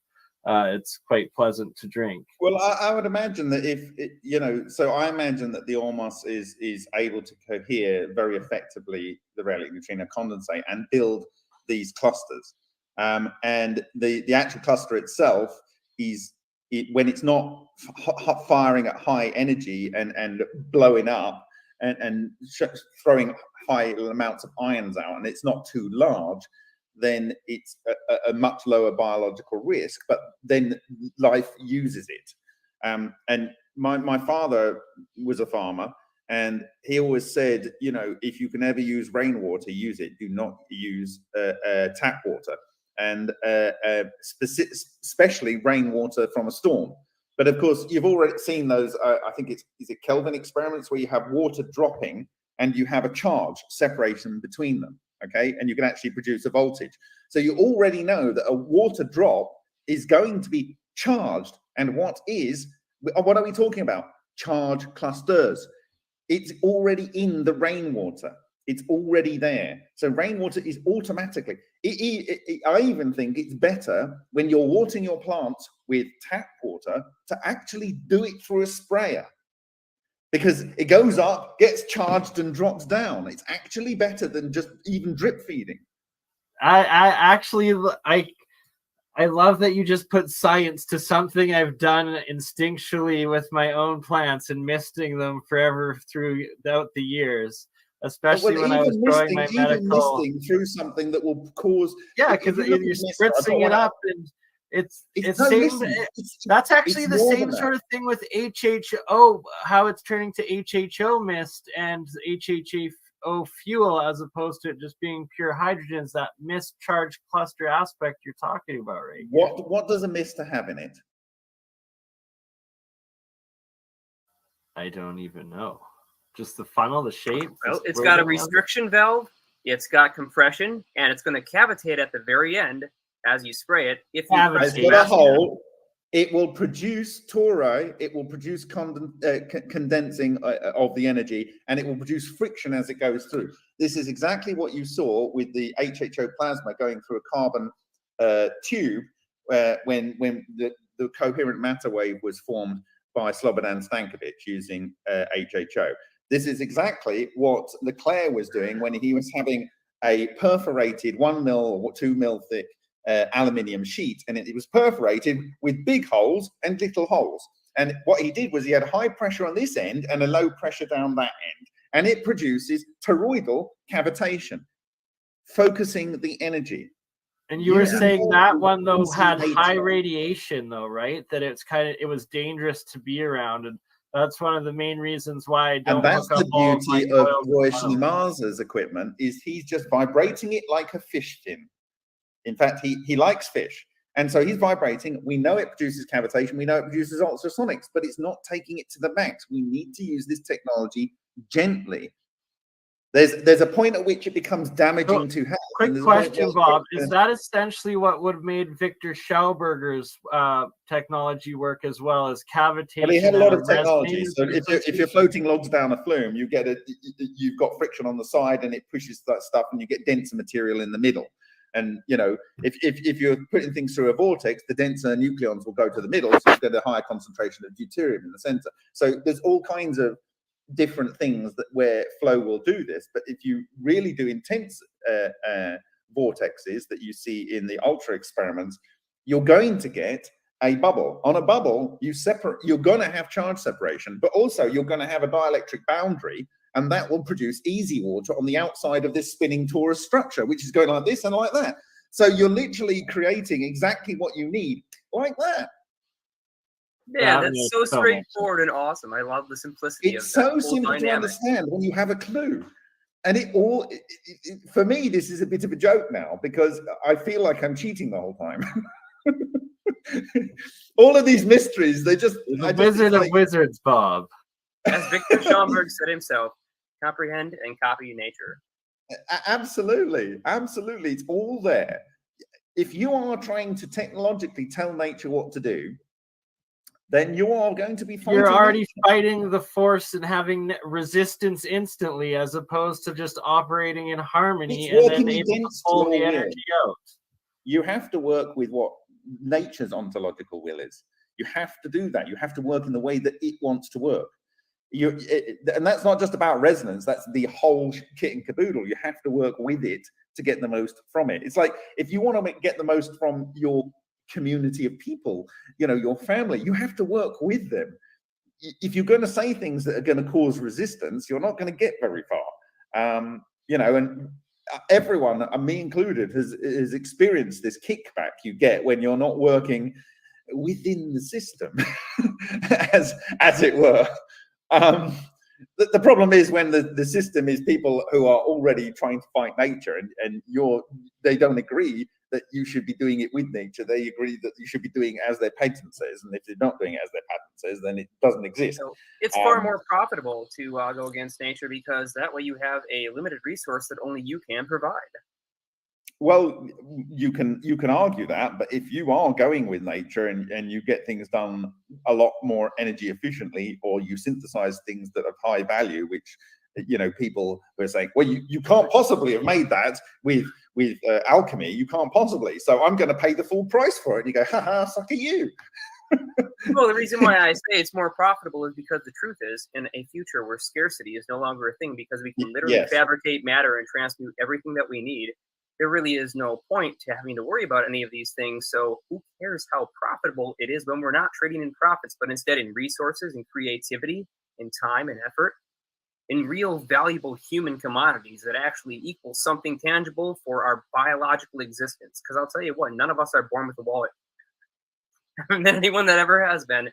So, but you know, in many countries, you're born with debt. Yes, you are, including mine. You're born with an anti-wallet. Well, technically, you're not born with that, but once you receive your false identification and social security number with your name in all caps, I mean, then your character that you've been labeled is born with that debt. But technically, at the moment of the womb, you're not born with any of that. They have to give you a social security number and assign you a value and a false name first. So technically, yeah, you're still born free. What are we showing there, Bert? Okay. Okay. Man, it's just awesome to have you on and finally get a chance to talk about these coils, because I have so many experiments I'm looking forward to trying and finding out where the field is stored, how sensitive it is, and how much we can screw with it. I mean, heck, I kind of just want to take a small magnet and throw it in there and see if it'll decohere the whole thing, or if I can drag it along. You know, there's just so many experiments that I want to explore with this thing. And well, I mean, if he's getting a fourth order electric, yeah, Cosmic Dave has shown that he can build a field and then move the coil. Well, the field persists for, in his case, an hour or so, indeterminate, and he can move the coil, and actually some of the field will move with the coil, and some of it will be left free in space. Have you seen Adam's video or heard his description? Do you know Adam yet? No, sorry. Okay, so Adam is a fellow in our research group, and he built something some over 20 years ago he called the Curious Device. It was sort of a Wimshurst machine, and it was assembled instead of using... Oh, yes, I know. Yeah, okay, and so he produced the field, and you would do. The same exact thing with his device. One field stayed in the room exactly where it was sitting. The other one came with the disc. What he did is he took apart the two discs. He didn't take the whole machine. He just took one of the two discs with him. One of the fields stayed with the machine in the room. The other one stayed with the disc. So he tells a really fascinating story that I find absolutely intriguing. And in the story, he's got this little home wireless phone. They don't have a particularly good range. That's well known, and lots of things can block the field. But one, I think it was a 900 megahertz. Anyways, he's walking down the block, and he gets quite a ways away, way far outside of the range, at least 5 or 6 times. And he's carrying one of these discs with him, just walking along, and he didn't realize he had the phone in his pocket, so he gets a call. I'm with you. It teleported the communication. Exactly. And to me, when I heard about that, I'm like, what we have here is something incredible if we can understand it. And this whole technology, I genuinely believe the very best way to understand it is with proper controlled, known coils of a known size with a known folding interaction with seed germination. Because the first biological transmutation that is on record is 1698 seed germination. I'm about to go water half of my newly planted garden, one side of each of the rows with this monoatomic water. The other half will just get the hose, and they will both get rain. Fantastic. I would love your thoughts on what I'm showing here, these reddish clusters, I believe it is, and what I read in Isaac Newton's alchemy writings as well as others, they claim it's the mercury state. And this right here is a piece of zinc that has this red stuff coming off of, but I've been able to turn copper, iron, zinc, aluminum, silver, and several other metals also into this red stuff. And I'm wondering, is it actually a mercury compound that this is, and that the alchemists themselves claim that this is mercury? How would I be able to test that? And would it best bet be to send it to you to get a good result? You can send a sample, but you can't be sure that if alchemy is involved and it's not whether the alchemy, it's more just if I'm able to get it tested and the initial results point to it having mercury, then it would be that mercury appeared out of nowhere and was a real transmutation in this electrolysis process that just had So obviously if you send it when I get a chance to look at it under the SEM, I can give you an indication. There's absolutely no rush, but it's like, should we put it in the process? And it would be good to have. You should be putting it in the process, because I can't say when I'm going to get access to a tool, but when I do, it can be on the roster. Something like that should be fairly quick. Perfect. To have a look at. That is good enough for me. And it's like when the universe says the time is right, it will randomly appear to you, and you'll have that extra sample, and it'll be the perfect thing. I know, just like today works out. It's how it always does. A friend of mine is working on a coil system that he has seen multiple times the production of strange materials dropping out of that system, little black beads on the bench, and has also seen the leads of other common electronic components completely eroded away. And they're usually pretty darn tough. They either have a nickel or a tin plating commonly, and they're not particularly subject even to a slightly acidic vapor environment. So whatever he's producing around these coils, and even if it's ozone, obviously that's not going to eat through these metals in the way that it has. So what he's set out to do now is take some plates. I've asked him to polish them highly and clean them off with rubbing alcohol. So he's starting with a nice clean sample that's flat of various materials. I guess he's got iron, he's got copper, he's got aluminum, I think he's got zinc. We talked about getting nickel, a variety of other various materials that he can send to you in small sizes. Now, what size sheet would you prefer if you were to say throw all these things in the SEM and pump it down just to make the job easier? What size metal samples that have been? I would, to make my life easier, this particular SEM is a 10 by 10 centimeter stage, and it can take things at 6 centimeters high. But obviously, in terms of shipping something, you want it as small as possible and innocuous as possible. Always put samples in plastic, and what you could do is pre-mount the individual samples on a larger thin sheet of metal, as say aluminium, because the stage has already got an aluminium base, and then I can put it in there and look at 10 samples at a time without too much effort. Well, if that's the case, it's no problem to pre-mount, but I do not want I don't want to accidentally suggest that you use an adhesive that's going to outgas inside the SEM and cause you problems. So you can buy standard carbon tape mounts, and you could get an aluminium plate and put the round carbon tape mounts on there, which are sticky on both sides.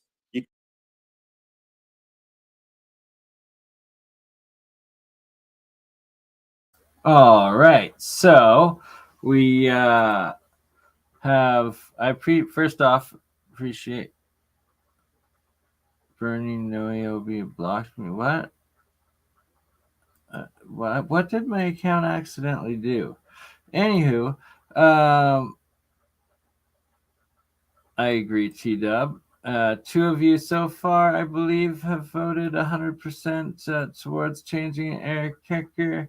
So that is unanimous so far. I'll give it a couple more seconds last minute, but so far that was a fair amount of this. Now we move on to the full Antarctica Eric Hecker weekend at BurnEye's.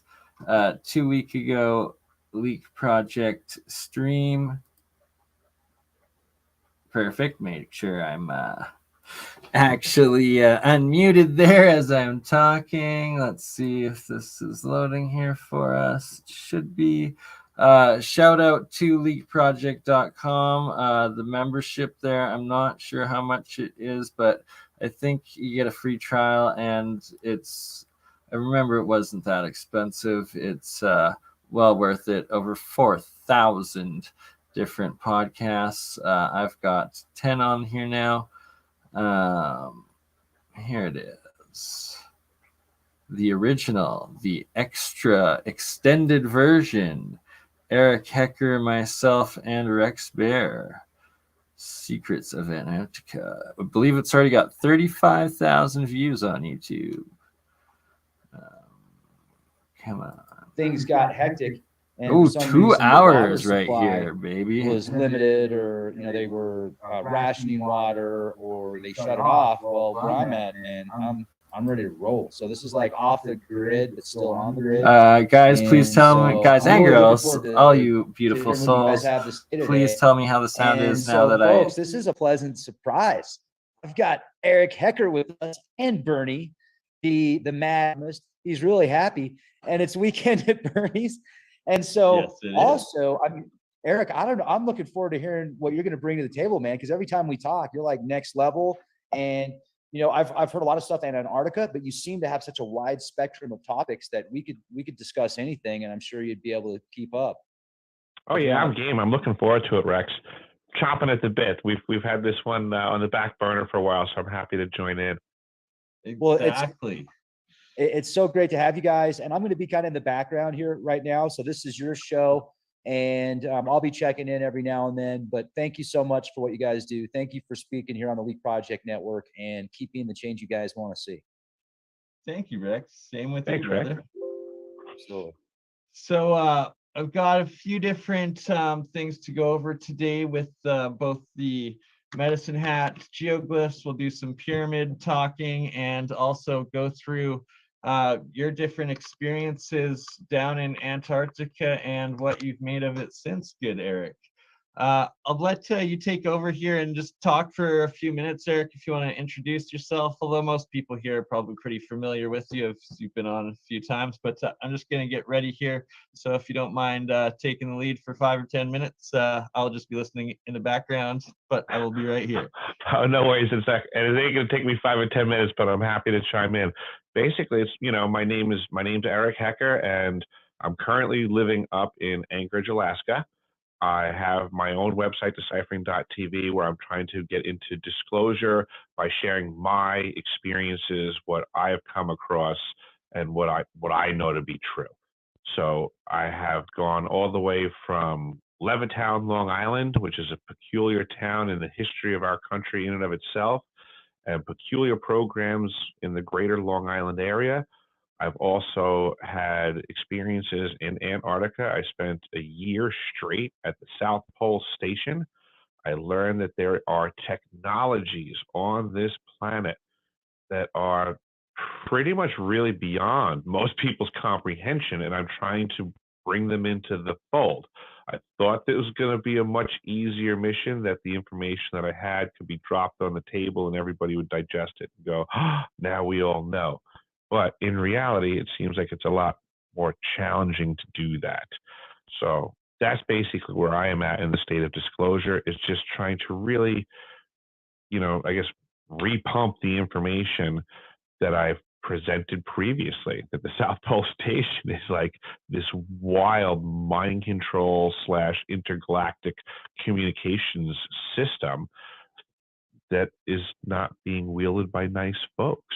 And we, the people of the planet, need to know something and do something about this, because we're currently suffering really badly under technologies that people don't even know exist. And that's the part that's going to, it's really hard cognitive dissonance, because nobody wants to hear me when I say, like, hey, have you really truly considered that the decisions that you've been making in the past few years have been manipulated by some sort of outside technology? Nobody wants to hear that. Nobody wants to believe it. Nobody wants to give any credence to it, because the responsibility to that understanding means that everybody needs to really get off their butts fast and furiously and get their lives back, take control of everything. Like this is where I say, like, know thyself is so important, because there's technologies that are intruding on that. And if people don't pay attention, they're never going to know. So that's kind of where I'm trying to be the crack in the dam of this concrete veil of secrecy on these technologies they're up and running. Right. And like, so Mark Twain's famous quote of "it's easier to lie to people than convince them that they've been lied to." And I feel you on that, brother. And it's such a noble cause. So I will let you continue on with some of what you've discovered while you were down there and your research since. I got to real quick. I want to jump in because I'm hearing you talk about this, Eric, and I'm fascinated with the mind control technologies. And I've been studying it now for about 15 years. And there's a lot of misinformation and disinformation about HARP technologies. What I do know is, though, many years ago, back in 2013, I went to Alaska. Before I flew out to Alaska, I used to go on these forums all the time on Godlike Productions that have video chat where people could just, shoot the shit. And I was like, yeah, I'm going to go check out HARP when I go to Alaska. And dude, we got followed by homeless guys. They looked homeless. Obviously they weren't, but they were dressed like they were homeless. We got followed by those dudes when we left Anchorage. And I think that they were following us to see if we were actually going to go to HARP. So I can't even imagine the technologies they're going to have out there in on the South Pole. It could be even more powerful than HARP, especially considering the location. But, we talked before when you brought up the possibility that it was a communication device, like interstellar communication device. And I think it'd be great to kind of get people up to par with that if they missed that show. That's incredible. Yeah. First and foremost, Rex, I can back up your experience with going up over to HARP. I've been there twice myself. It's just a drive for me as a resident. It's a long drive, but it's just a drive. I've done it twice and investigated the area. And both times that I was in the area looking around, I felt like there were eyes on me. There were folks that made contact with me that had, I'm retired DOD and blah, blah, blah. Oh, okay, 10-4. And you just happen to be in the middle of nowhere, right next to me in the middle of nowhere. That's kind of bizarre. Yeah. It's, what a coincidence. Yeah, right. I mean, in and of itself, it doesn't prove anything, but boy, it's certainly peculiar when it's happening. Do they still follow you around, man? Do you have a lot of weird stuff happen out there? Yeah, absolutely. I had an extremely weird interaction today driving. I was at a red light. I was at a red light, and all of a sudden the dude behind me starts honking. And I'm going, this.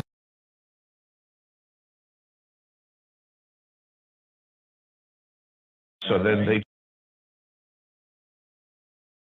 Okay, I paused it there and I fast forwarded about 30 minutes or so, just because that part's available in the 1 hour Leak Project YouTube video that's currently available, but there's some awesome stuff in the second hour that wasn't put to YouTube that I want to get to.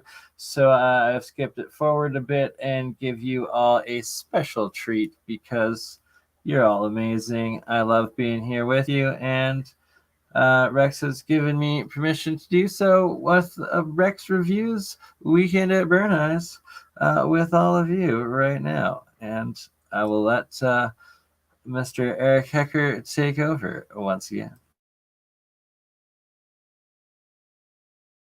Just realized that what we can do, though, is we can do a workaround.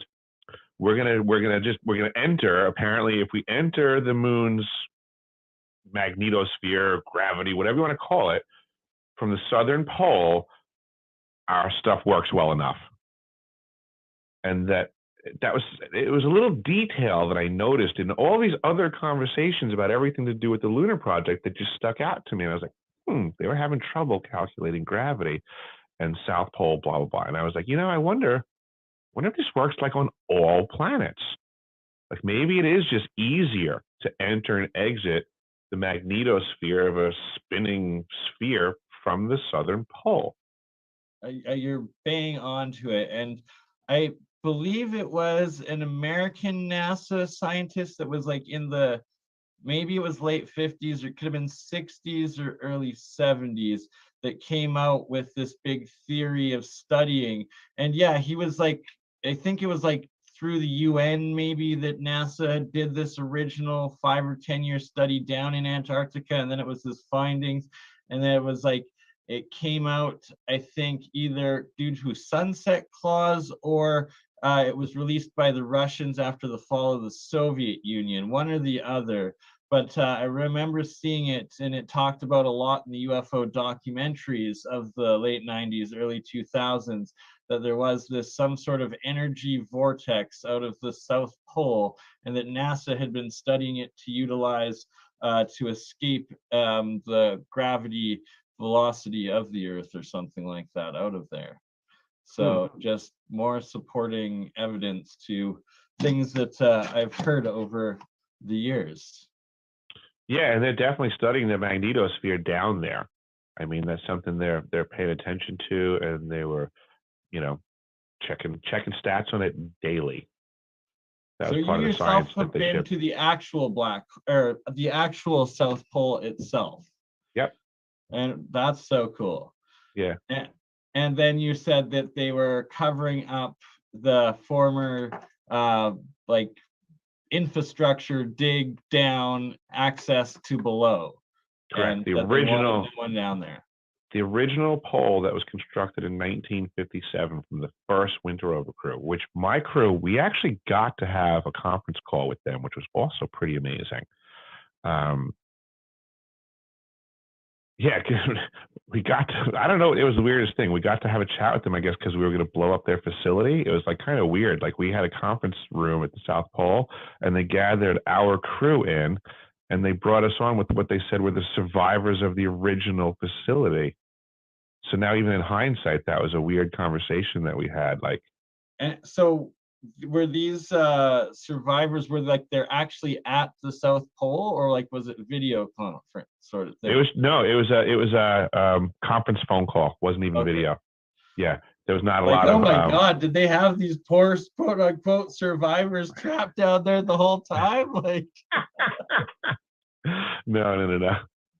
But yeah, it was just a peculiar thing now in hindsight as well, that we even had that opportunity and that they even cared to make that happen. Right? Like that is rather strange. Mm-hmm. And so do you mind maybe helping us visualize the sort of infrastructure that this first base was that you had to blow up, and then also what they have down there right now? Like, is it just like a few tents, or like are they actually, was there evidence of like boring into the ice or the rock, and like tunnel systems? Like how much sort of machinery, buildings, people, like leftover infrastructure as well as new infrastructure for there was the original stuff was very rudimentary. It was almost like taking connexes or mill vans and just like storage containers and stacking them and arranging them in a way to build like a man camp in a way. There was an exceptionally long tunnel coming out of one side of that facility that went into the ice that I do not know why or where it went, that I'm still looking into. Which That's is, again, fascinaine.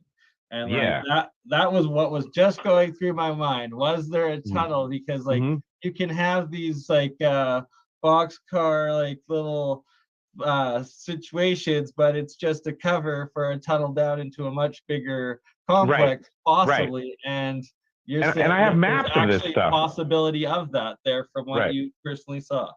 And I have maps of this stuff. I have documentation. The things that I'm talking about, I'm proving. Right. This isn't me speculating. I mean, I put it that I do have speculations. Don't get me wrong. But there are times I'm speculating. There's times I'm like, hey, listen, this is a rock solid fact. Check it out. Boom. Here's a map. Here's a photograph. Here's whatever. But this whole, like you had even mentioned, Linda Moulton Howe before, and you're like, well, what is your opinion on her and what she says about what's going on? Honestly, I think at this stage of the game, she's now a joke. It's starting to sound to me like other folks from the program that I was in, are messing with her. Right. They're having fun. And There's people that do know some stuff. Info, programs going out there, right? So it's like you're verifying that you've actually been down there, and it's like clearly, if you were at the South Pole itself, it's like you would have known or seen something to indicate an active giant dig below. But you have yourself seen a tunnel to something that could well be that there is definitely something down there, but just the info that she is being fed is most likely disinfo to then take away the credibility of whatever is actually exactly there. Yep, correct. That's exactly what's going on, is that folks like her are gatekeepers.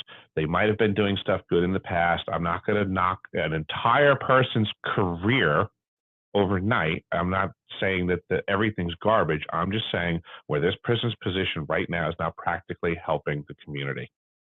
And that she might not even be aware of it, right? She may not. She could be being played, and like she's getting played is how I'm trying to look at it. I'm trying to play the nice guy. I think she's getting played.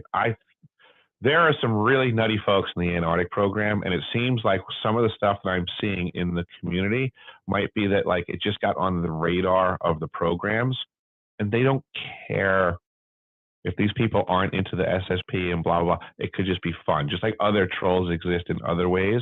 What if there's folks that are from the Antarctic program that just want to mess with Linda Moulton Howe? How is she going to know better? What if anyone from the military, right? If anybody from the military, right? Even like just say a disinformationist, right? Let's say someone from the government actually wants to slow my roll. So what? Somebody shows up with a DD-214 and says, I was a Navy SEAL, so therefore I'm credible. So any story that I tell you must be true. Exactly. And I thank you for being honest with this, because it's what needs to come out. And it's I kind of suspected that, and also how much it's like it seems that they've directed this disinfo at her and worked at it with her and like just built it up into this thing, because it's like there are these real pyramids down there. Like there's, on Google you can see it, like there's pictures of them and stuff like that. I possess a photograph of a pyramid in Antarctica. Can you show it? I've shown it before on the internet. It looks terrible. It doesn't present well, and everybody goes, "That's not a pyramid." Yeah, because it doesn't. It wasn't meant to be presented this way. Fair enough. We've all seen the pictures down there, and you're saying you yourself have experienced pyramids down there. I have this photograph in my possession. I have taken this photograph with me to 2 events, 2 conferences. I've shown it to people like Brad Olson, an expert researcher in Antarctica. I've shown it to Laura Eisenhower, also an expert in the topics of the things that we're discussing. Both of them have seen it. Both of them have said, very awesome, good for you. Like, no one's arguing that this exists. It's just I'm trying to get this information out. I'm not saying there aren't UFOs. I'm not saying there aren't pyramids. I'm not saying there's not all this stuff. I'm just saying let's just have a conversation with the people that are really disclosing it, not the ones that have cool stories. Yeah, or that are being misled. Dude, I gotta jump in here real quick, man. I gotta jump in. It's important. It's important. Okay. I got abducted by space aliens, and I saw 200 of them. I counted, and they all had 6-packs, and they told me all about their lives and what they did, and they told me about how long they were pregnant for. I interviewed a guy that said all this shit, right? And I said, "Oh, really? How long are they pregnant for?" 3 to 4 weeks. Yep, that's it. 3 to 4 weeks. And busted. Sorry, buddy. Come on, dude. First of all, the guy, like, he came on the show. I did the show because a friend asked me to. I was like, sure, I'll do it. But then the more I'm listening to this guy talk, I'm just, bullshit detector. It happens. Yeah, it happens. So many people in this field are full of shit. You have to know more than anyone, Rex. The amount of shit that you probably have to sift through, I can't even begin to imagine, because at the lame low level that I'm at, I feel like it's already absurd, and it's almost palpable. Like I can see a direct amount of how much energy that I put out towards disclosure, to that there's this immediate response of BS that comes back. It's so programmed in. And so it's like the more you try, the more it comes. And you are certainly way ahead of the curve on trying. So you must have shit getting slung at you like I've never seen. Well, you know, and it's okay. I mean, I'm used to it. I got you. Yeah. It's made me. But you know it. That's what I'm saying, is you know it exists. Oh, I mean, yeah. You have the best BS detector out there from experience is what it is. Because you just had to walk through it for so long. Well, here's the thing, man. When I started this 7 years ago on my journey, right? And I've always had a fascination with extraterrestrials because of what I saw when I was just a toddler. And I've said this story many times. And so I've always thought that there's extraterrestrials.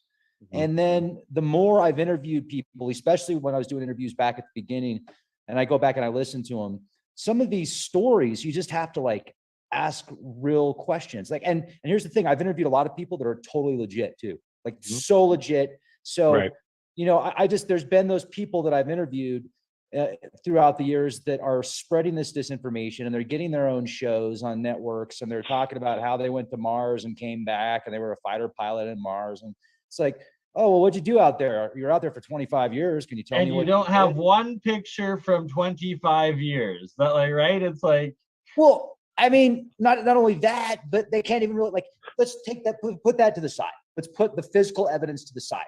If you're good at reading people, like you can tell, unless somebody's like the best liar in the world, you're going to be able to pick up little subtle cues, right? Tonality, body language, eye movements and stuff like that.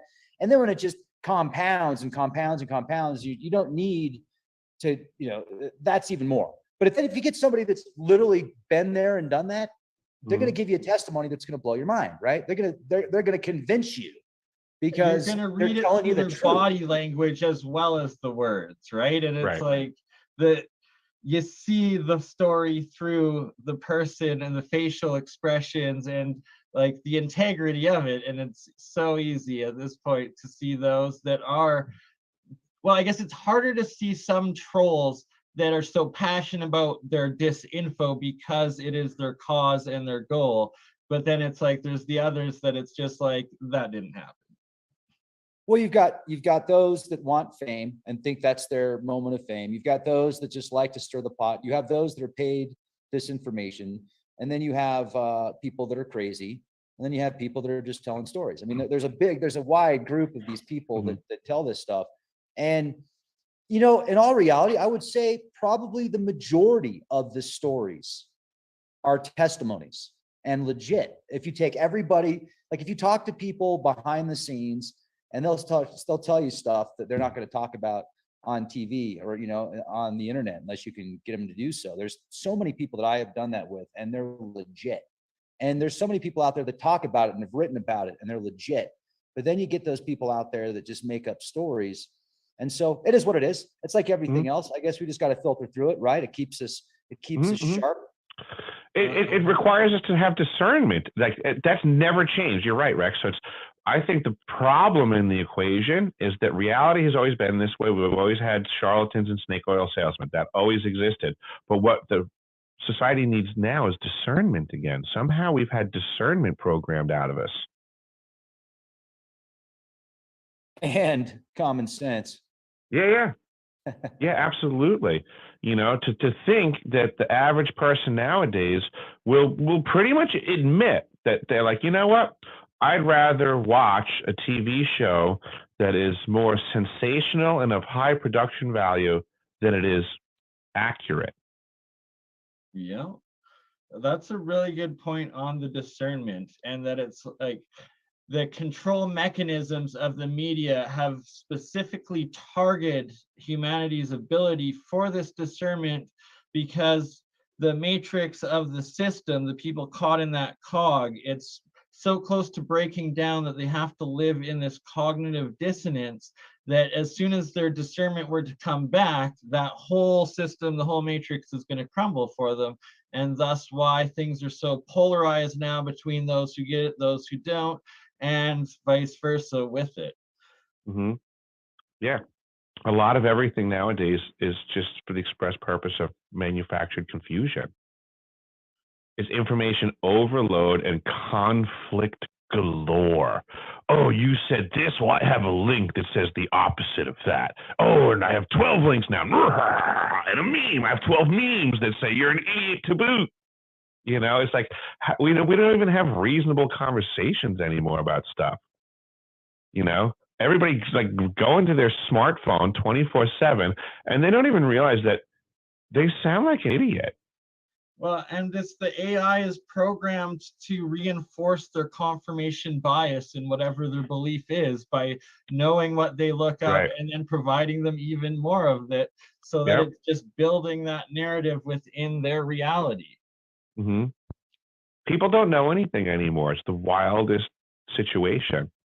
Like, they really don't. Like, what do we, like, has anybody else noticed that? Have you guys noticed that? That people don't know anything anymore? You ask somebody anything, they reach in their pocket and they start using their fingers to figure something out, because they certainly don't know anything anymore.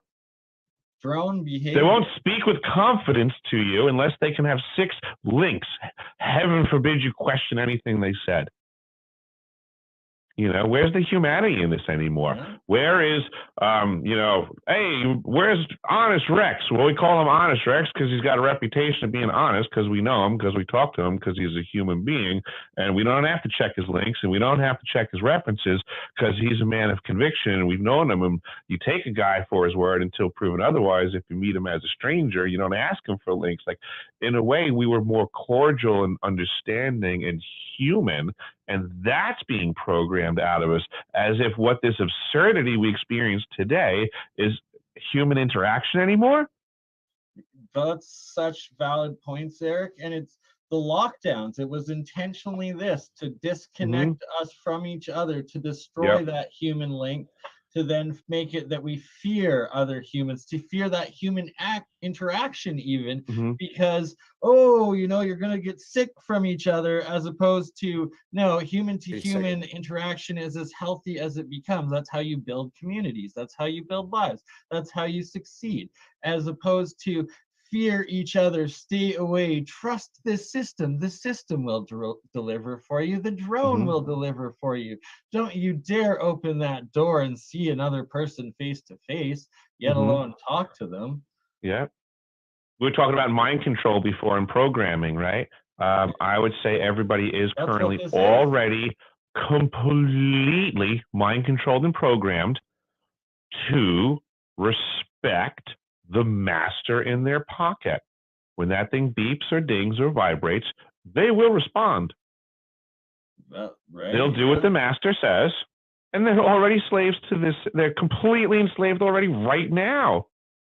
You want to doubt that they're enslaved? Not only are they enslaved, they love the master, because try to take it away. Right? Stockholm syndrome at its finest. That's right. Tell everyone they can't have their cell phones. Watch them tear your head off. Yeah, it's just right. Start a campaign. No more cell phones. Ban cell phones. Cell phones banned. You're a horrible person if you use a cell phone. Watch how far that program goes. Even though it's the weapon of our demise. You will be walking that plank in no time. Yeah. But it's that there's no moderation either anymore, right? Like the common sense is gone, the balance is gone. It's just everything has been pushed to such extremes. And so another question I have for you out there, because of your, like, I've gotten to know you a little bit now, Eric. I think this is our 4th or maybe even 5th time talking, both publicly and after podcasts and stuff. But so I take you as a very genuine individual, and I'm very fascinated by your actual experiences and travels down to the South Pole. And where I am, and now you're on the other extreme up in Alaska. And so where I am in Calgary, Alberta, it's not as far as Alaska, but it's still decently far north. And this time of year, we just passed the summer solstice, and the lightest how bright it is here. It's like the sun sets at 11 p.m. It rises at 4 a.m. What is it like? Almost 24-hour for you up in Alaska right now? And I think we're like 20-ish. 20-ish. Okay. Yeah, because it's a little bit further away from the North Pole. And then second part question is, when you were at the South Pole specifically, how long were you at the pole itself for? And did you experience either the 24-hour darkness or lightness, or were you around for those times? I spent 366 days on Antarctica on the ice. I spent about 12 hours in McMurdo when I was heading south to go to South Pole. And then I spent the entire other 365 days at South Pole. And then when I left Pole and got back to McMurdo again, I was out of there in 12 hours again. So the vast majority of my time on there was South Pole. Year. One full year. At that pole. As we say there, I spent one day at the South Pole from a South Pole perspective. That's it's awesome. celestial. It was one day. It took 365 days for the sun to do there what it does at your house in a day, 24 hours. And yes, I experienced 24 hours of sunlight. I experienced 24 hours of darkness. They were very extended periods of time. The 24 hours of sunlight is very harsh and hard on you. It burns your skin up. It melts the eyes out of your head. It is so bright. All the sun reflecting off of the ice, the crystals in the atmosphere, basically makes it like wherever the sun is in the atmosphere, from that position down, just spin straight down, all the way through the sky, hits the horizon, hits the ice in front of you, and then shoots across the ice right towards you. You have this, from your perspective, it's just this one thing, this bar that is all apparently of the same material of the sun. So it's like turning the sun up like 100 times. It seems like it's having that much more sun material in front of you is what it feels like and looks like. I could not imagine that. Like, I get burnt up just springtime skiing on the glacier. It's like 2 hours out, and my face is just burnt from the sun block. Reflecting off the ice. So down there, like, oh gosh. People would get really, it's funny you say that, people would mess up. I mean, they're like, we were trained to do our gear and keep an eye on each other and stuff, but every now and then someone would mess up, and you'd see that somebody was outside and they didn't have the underside of their neck covered. So it would be reflected light coming from the snow, and this area would be all burned completely underneath their chin and on their neck. And you'd be like, ooh, you know, you're like, yep, I didn't see that coming. Like, right? Like, just, I can imagine like the burn blisters from that, like, just being like on a glacier a couple hours ski, like, oh man, and that's 24/7 for a little bit, right? Right now they must be doing darkness down there. Here's an odd little fascinating fact, so to say. So the South Pole Station is at the geographic South Pole, but that's on a 2-mile high glacier. So the facility is adrift on the glacier for all practical purposes, just up at 2 miles high.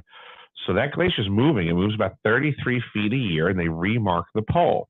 So officially, from the day that I got there till the day that I left, the glacier had moved 33 feet.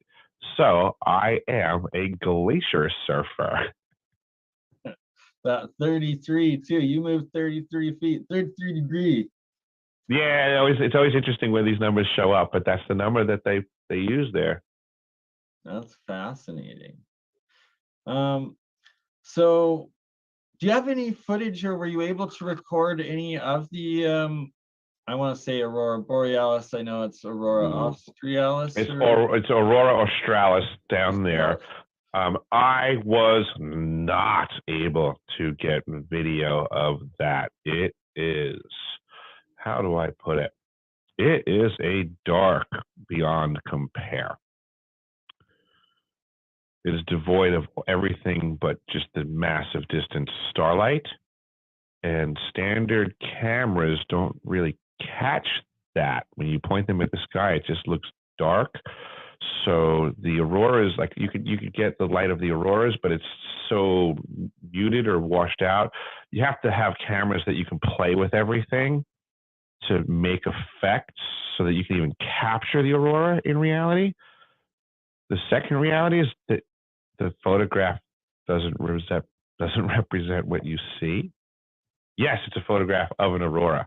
Is that what an aurora looks like when you're there? No, right? That's not what it looks like. Justice. Never do it justice. Not even close. Yeah, because they have to play with things to catch it, so it makes it not what it looks like in reality. So it's, I hate to tell you, folks, if you don't go there to see it, you don't never saw it. But that, it's perplexing to me hearing you describe this, in the sense that logically you would think that if it's so dark that these lights, if they're right overhead, would be easier to capture. And then it brings questions of that energy. Is there a flux, or what? Why is it that it's so hard to catch it? Understood. And yes, you are right. Great point. But I will be hard pressed to start figuring out all the peculiarities of South Pole and make them make sense. But I'll add. Sure, right? And it's like, I'm not asking that just of you. I got you. Yeah, great point. Scientific questions. Yeah, yes. Like, this is great information you're bringing up, and I wonder if it's similar to like so like when I would go walk out on the ice, okay, and I'm going from building to building when there's no wind, it can be so quiet. There's nothing there. I mean, the deafening of the deafness of it is just, it's wild. Okay, you hear your blood circulating at those moments. It's so quiet. Does it feel like the energy and like the sound is almost being like sucked off, or like? Yes, that's exactly where I was going to go with it. It's like at that point, at those moments, it's like if I were to try to talk, and like it would be more exasperating. It would be more noticeably exasperating that you can almost feel your sound being muted immediately. So it's like you're trying to speak up and you realize you're trying to put more energy out to make what was a different or same volume, like you're getting a loss of function. I get what you're saying, and see how I was able to predict that and sense that. Have you ever seen, I think they're called light columns. I don't think they're light sprites. Yes, I totally have. Yes, yeah. I've seen them in Barrow, Alaska. Utqiagvik, Barrow, Alaska is the northernmost point in U.S. And I have seen those light columns, and they are one of the coolest things I've ever seen. And it's like, it looks like they're being sucked up essentially. And so I've experienced them twice in like the crazy winters in here in Calgary, Alberta, and the Alberta plains. I actually have my own pictures of them, of these giant columns of these lights, like way up in the middle of the air. And it's like, there's nothing between them and the light post, and like nothing up. And at those times, it also feels like all of the energy is just being sucked up. And it feels muted. I think of it like muted, like everything's like dampened. There's like a, how do I think of it? Like an increase in atmospheric pressure, it feels like there's like something pushing on everything in a way. See, like I felt like it was sucking, the exact opposite. Like it was almost sucking it all up-ish, but it's hard. I can feel it's almost bidirectional. I feel like I almost feel like in a way that it's like there's like an increase of pressure, so that it presses down, but then the stuff that's down can it goes up. Yeah, right. It pushes it like what one place is being pushed down, the other has to be pushed up, right? So it's and therefore even like as you're feeling it there, the beams are pushing up. So you're like, it's almost like simultaneous. Like you're feeling the pressure, but the beams are going up. So there is some sort of toroidal energy thing going on, probably. That's so cool that you've had the same experience that I have with that, and it's weird when it's happening, and it's like everything's amplified, but like missing almost with energy. I saw an aurora australis at the South Pole one time, which is probably the only other cooler thing in nature that I saw besides the light beams. But we were doing a task, so we have these arches that go into the ice for storage of stuff at the South Pole. Over the course of the season, the wind was accruing what they call snow cornices, so big eaves of snow were building up over where we have access doors. So we couldn't leave it there because it could fall down and crush someone and kill them. So we had to manually remove it. So it was set up as a task. Everybody went outside and we were working this task in the middle of winter outside of the South Pole Station. It was a beautifully crystal clear night sky. All of the amazing galaxies and star clusters are really beyond description. But in the middle of this task, all of a sudden, right above us, this giant dark green ring, aurora australis, formed and was a ring. It was whipping around. It had flow, and it was with speed. It was ripping around ahead of us, and we look up, and all of a sudden, it was like, we would call it charging up. It was like on one side, it started getting all like crazy and all of a sudden you could see there was like more energy coming in from the one side. Like it was like filling up in a way, and the ring was getting like bigger and more fast and furious. And then it like stopped filling up and just did this fury thing. And then after doing that for a little bit, it would then discharge 180 degrees on the other side of the circle from where it entered, and it would like blow out. And then the circulating, undulating ring would like reduce down as the blowout went out. And then it would be like calm for a while. And then it would start charging up again and going through this whole process again. And we were doing this task. And finally, at one point, I don't remember if it was me or someone else, but at some point we were just like, listen, let's just watch this. Like, we just stopped the task. Everybody just put down everything that we were doing, and we just all laid down on the snow berms and stuff. We were just looking up, and we watched it do this for a while, and just cycling and charging up and furying out the back end, and it was awesome. It was the coolest thing I ever saw. I'm jealous of that one. That is so cool. Actual ring of aurora borealis, like right again. Yeah, that was the stuff that didn't make sense there just never seemed to end. Like, one of the peculiarities that people don't understand is like something came up in the news recently where everybody's like, oh, look, the record high temperature. Look, it was recorded that it was 70 degrees hotter in this area on this day in Antarctica. As if that's huge news. Like, straight up, like as if that's huge news.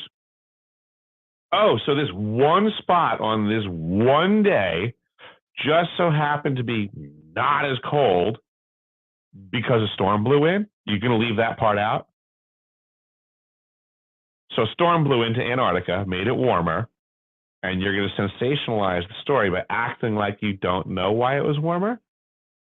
Acting like this activity of freakish temperature changes isn't recorded constantly in so many other places that it's completely not rare. But they present to the world like this is a big, huge story. Why do they do that? Why does everybody believe that? How come they don't have the discernment? I don't know. All I know is that I've been there and I can see through the lies. The sensationalism, right? That it's used for propaganda purposes. And it's like, also now we have the equipment to be able to monitor when there's these small little fluxes because storms blow in and whatnot, and actually document this little change and not like leave all the actual facts and information out of it, just to be able to, oh, the one time that Antarctica made it on the news for people's memories this year was, oh, it was this record heat thing, when, well, actually every other day was freezing freaking cold and no different than any other time. Right. And how come you're right? So now you're exactly right. So now that's what they remember instead of Eric Hecker said there's directed energy weapon systems at the South Pole Station because he was there. How come people don't hear that, but they hear Linda Moulton Howe heard from a guy who said he's a Navy SEAL, and she said we should trust her. So, But dude, it was 2 degrees so it's obviously warmer a there. spaceship. It's a spaceship heating up Antarctica. What's You know, really where, important though is it's 2 degrees warmer that day, man. I mean, come on. yeah, it's 2 degrees warmer. Here's like what people don't realize. So like South Pole Station, specifically, right? Ooh, those are nice. South Pole Station specifically, in the wintertime, right, is pretty much the coldest place on Earth. So anytime there's a storm, it's coming from somewhere else, which means it's going to be warmer. So if you have a freak storm, you have a freak heat incident. It's not actually really that freaky. It's just cold weather.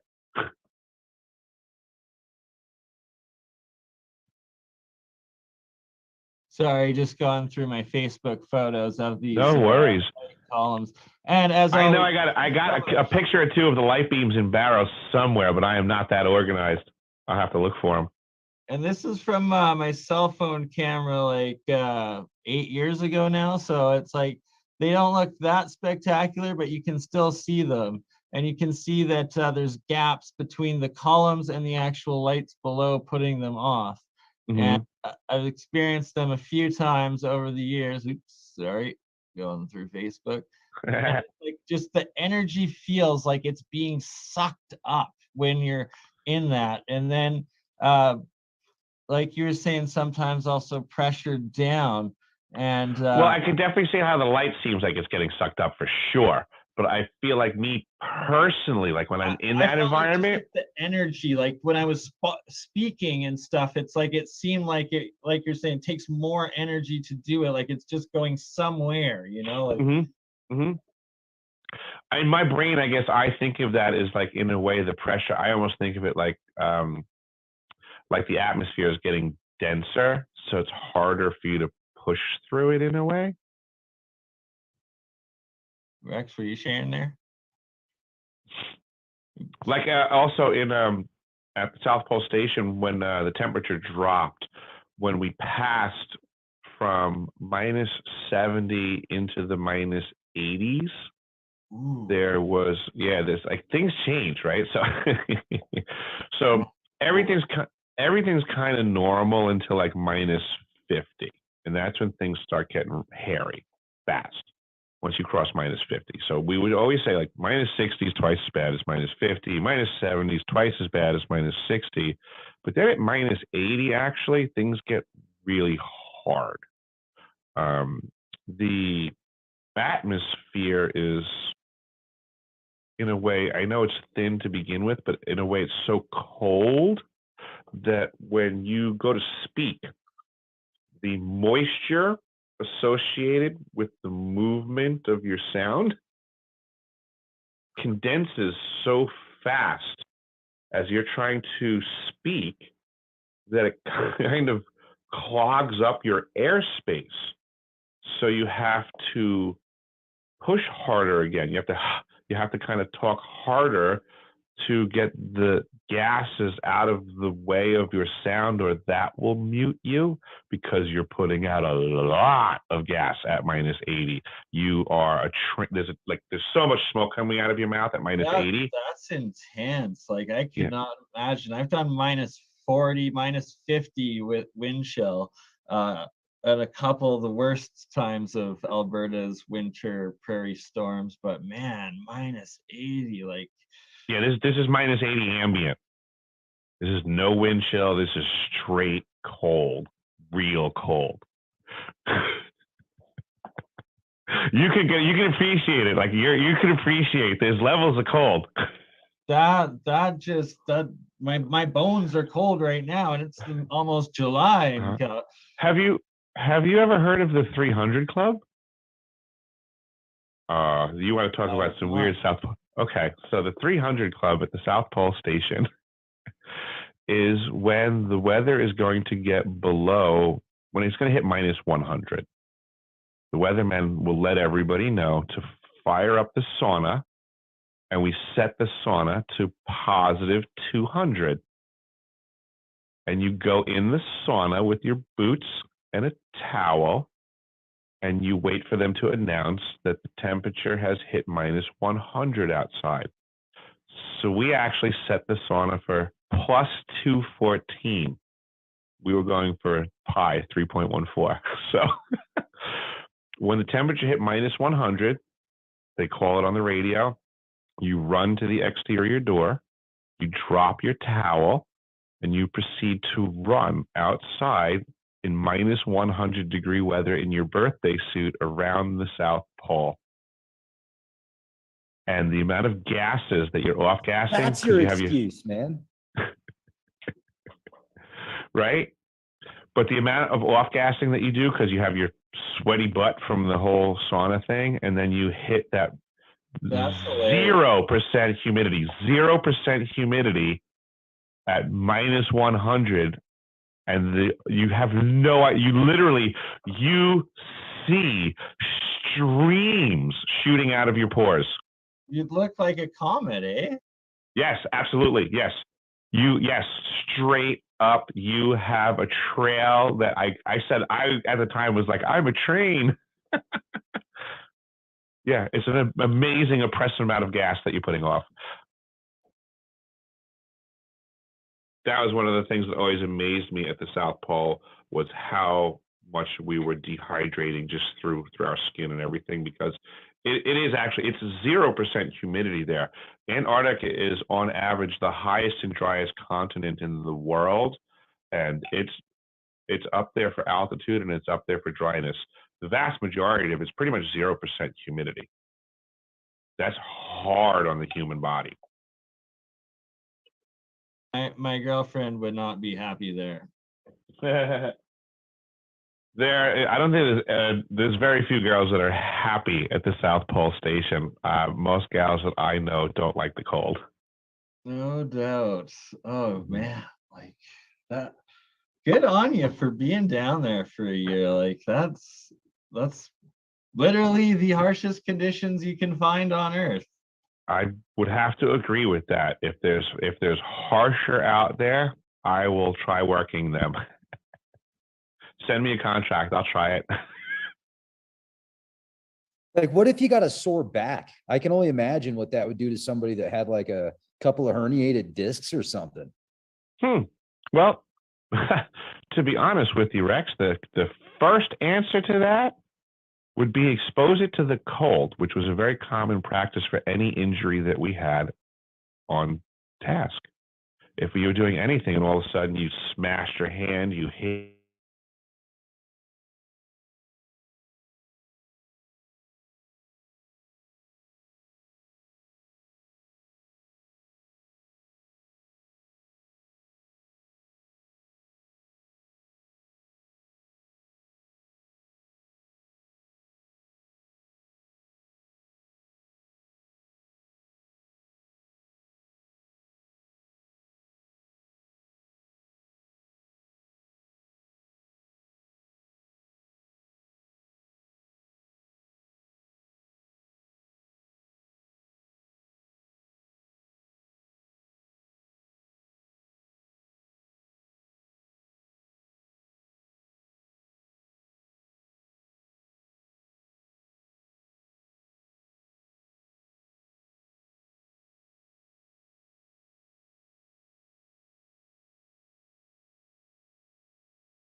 Weird. Sorry, guys. I will get that back up and running momentarily. I don't know how long it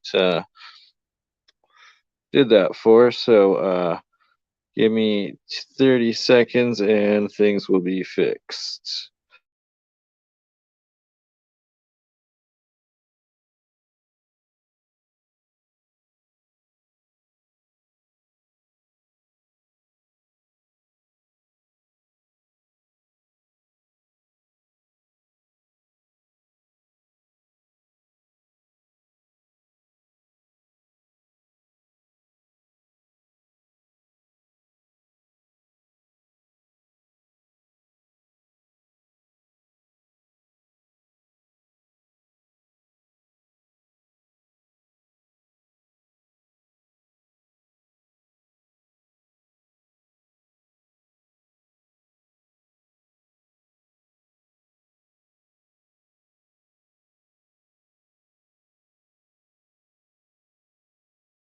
I thought to myself, that's great and all, but man, if you really want to make a difference, why don't you go land on the CEO's yard, front yard that owns one of these big megacorps that's completely pillaging the earth's resources and getting away with dumping forever chemicals into the water and paying people off and stuff like that. Why don't you land on their front yard and say, look what you're doing? Maybe because they wouldn't care. Maybe they have no morals, so it would be just right. It's so hard for us to wrap our head around what could be going on, right? Because all possibility exists always, right? First and foremost, so we have to be really open-minded. So in regards to this specific event, I mean, for all we know, this spaceship could have been having a mechanical breakdown, right? They could have had no intention of being here whatsoever for all we know, right? But lo and behold, here they are, and next thing you know, there's a pack of kids. Well, they didn't kill them, so apparently they're not bad aliens, right? So right off the bat, we know they didn't kill these kids, so they can't be that bad. But maybe in the process, they're just like, hey, here we are fixing our flat tire on our UFO, and you kids walked up, and in the process, we're going to hook you up with a little bit of what we got going on and what we can do. Maybe it's just that simple. You know, like meeting strangers passing on the side of the road. Like you do what you can for each other at that moment. And while they're changing the flat tire, they're going to go ahead and send images into these kids' heads showing them how the Earth is being destroyed. We got why not? There. Yeah, why not? Like from their perspective, we might see that as a sorry. Yeah, Echo will be gone momentarily. I need to mute it. Help you guys out. You want a show? You like looking at shows? We'll give you a show. We come in peace. We come in peace. Yeah. It's fascinating. I mean, BBC picked it up. Harvard, a Harvard professor. There was a ton of stuff on it. I'm familiar with the story. I'm not versed on it, but I've heard of this, and it's my understanding that this is one of the legit occurrences.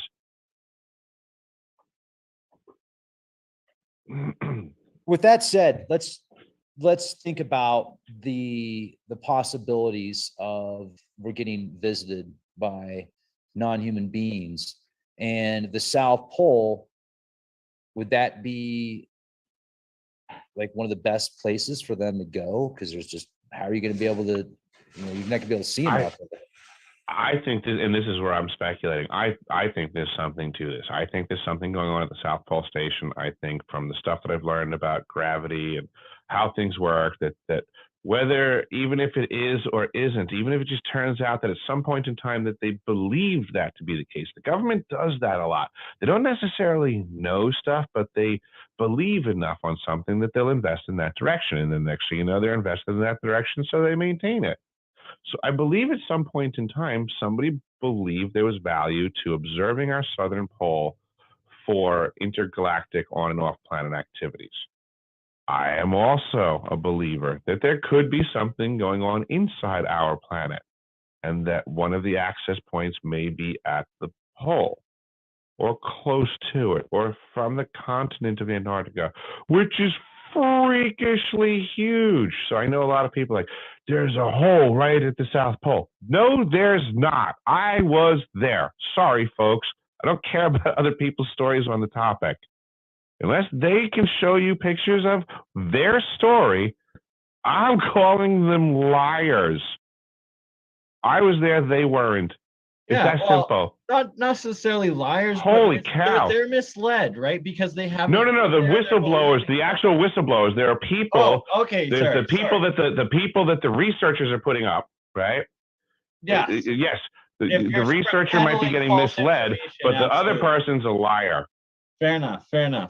And Yeah. yes, and sorry, I wanted to jump in there about the spaceport at Antarctica, because that would make perfect sense, both from the official NASA studies there of there being the lower gravity, the lower flux, the potential portal and vortex, as well as the Russians. The Soviets claimed the same. They released a couple of UFO documentaries actually on their public network, I think about 10 years ago.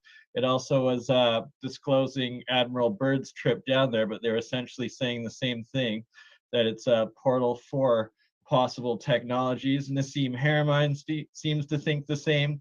And just from your own experience down there, something seemed off, and there's no practical reason why they would be sending people like John Kerry or Buzz Aldrin down there just for logistics reasons for what's actually down there of value. There's supposedly nothing, but there has to be something.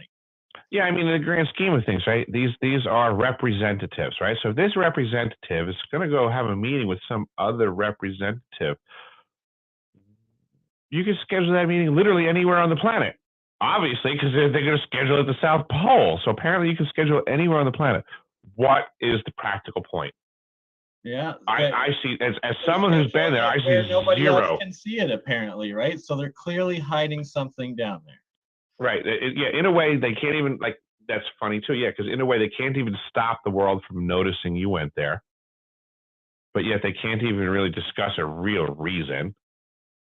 And so it is. It's so shady. The Russian Orthodox high priest also went down there around the same time as John Kerry, I believe. It was either before, I think you're right. Or after.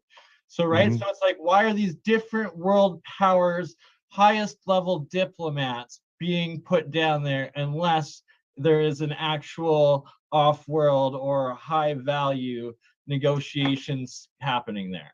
Which I think is really interesting, because prior to the American involvement in Alaska, it was mostly Russian Orthodox and all over Alaska. And Alaska has a rich history of hidden pyramids and aliens and blah, blah, blah. So it's funny. Right? Just these reoccurring things that keep happening over and over. It's how many times does it have to happen before it's not a coincidence or a conspiracy?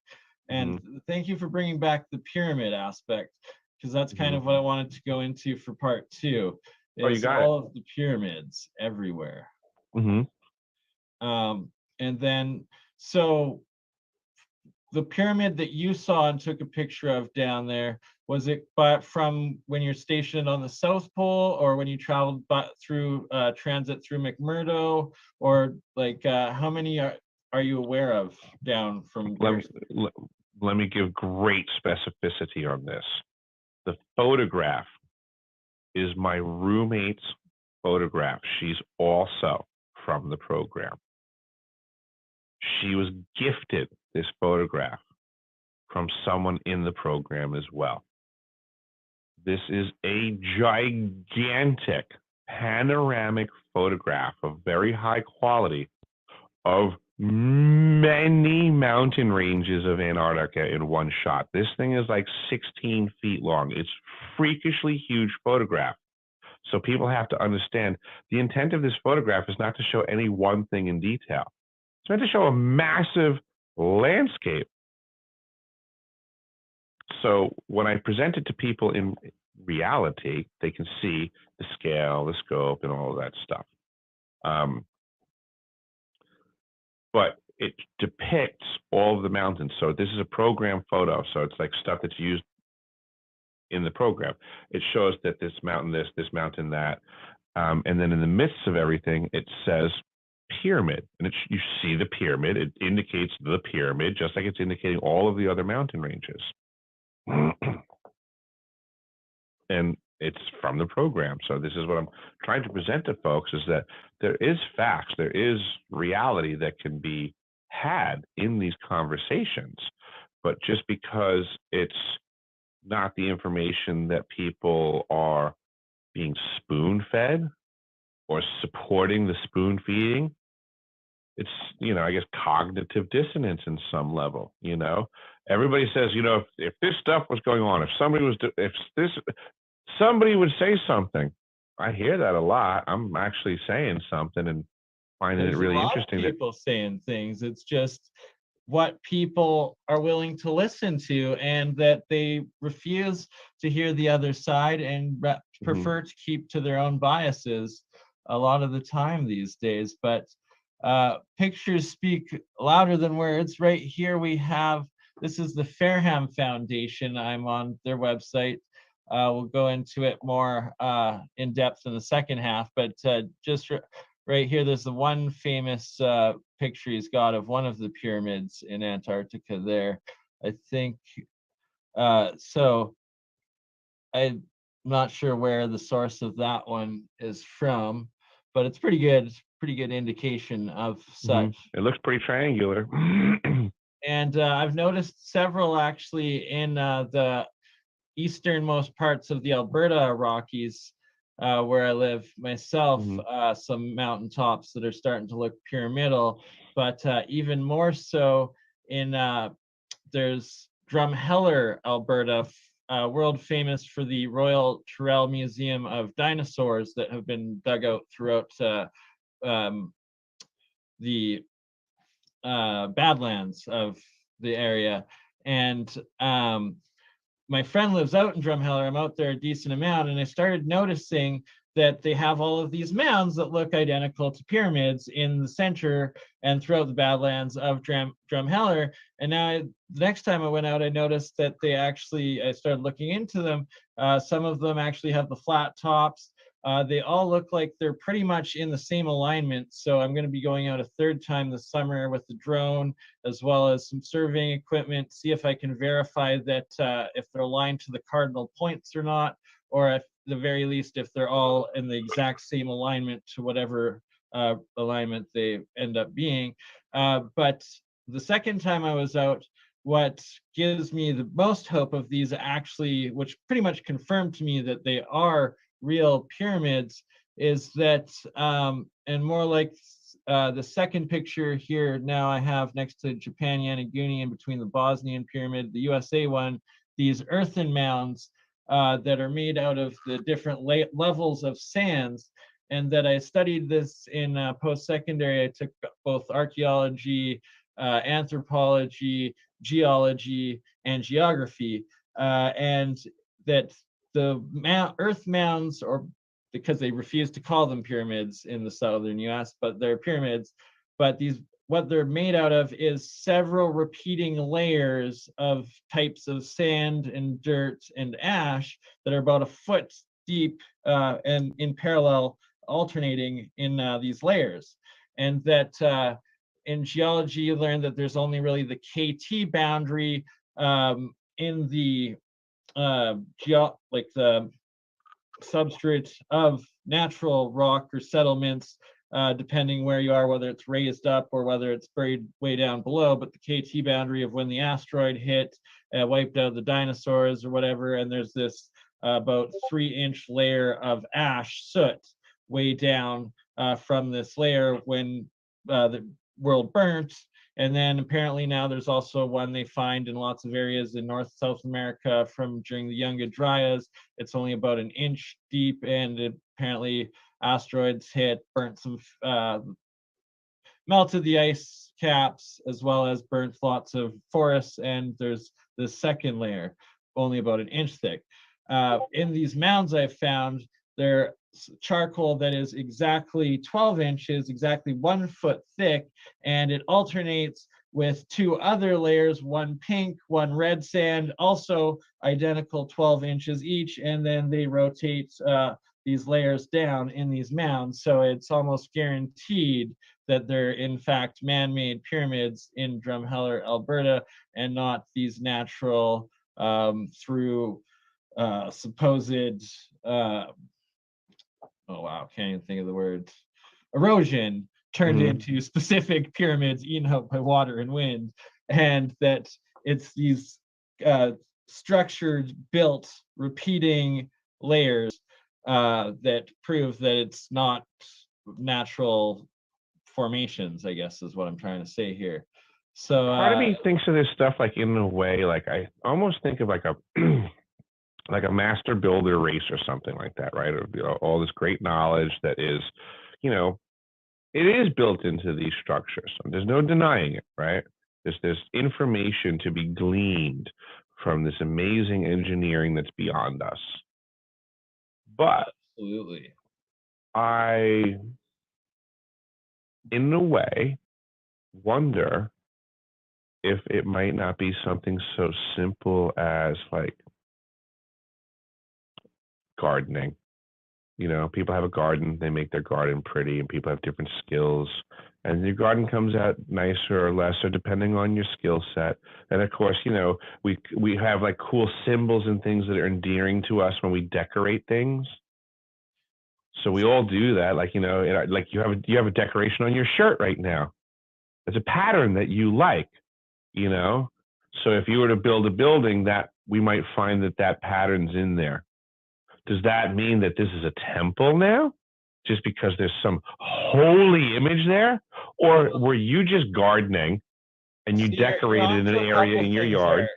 And so some of the research I'm into and the experiments, scientific experiments that we're coming up with to test it, is connecting things like these sacred geometric symbols that are actually also these a two-dimensional representation of these three-dimensional energy structures and forms of both the structures of nature, as well as how energy travels between dimensions and such and so forth, and shapes, that it seems that there is this lost ancient civilization. And I'm not one that looks at it whether it was extraterrestrial humanity, some other form of earth-based life that lived before. It's that there were these catastrophes that wiped things out.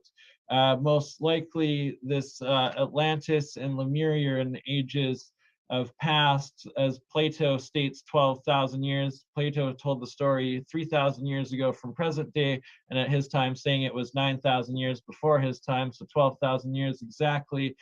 We now know that during the Younger Dryas, 12,000 to 11,800 years ago, the ice caps melt, ending that current ice age, and where before we thought they melted in a couple hundred years, we now know they melted in a matter of no more than 4 years. So the oceans rose by 400 feet in less than 2 to 4 years.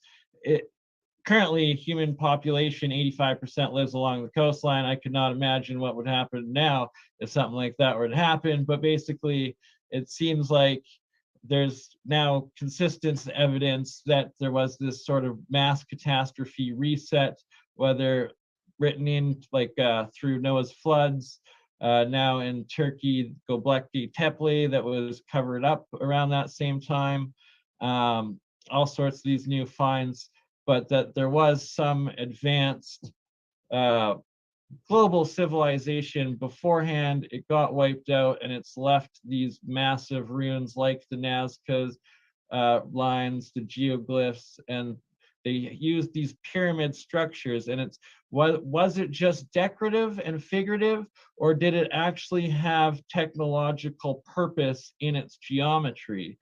And that my thesis and the research we're doing, and now the tests that we're going to be putting forth and trying to harness and study and prove or deny whether it was more or just decorative, is, for instance, starting with the pyramid and the shape of the pyramid.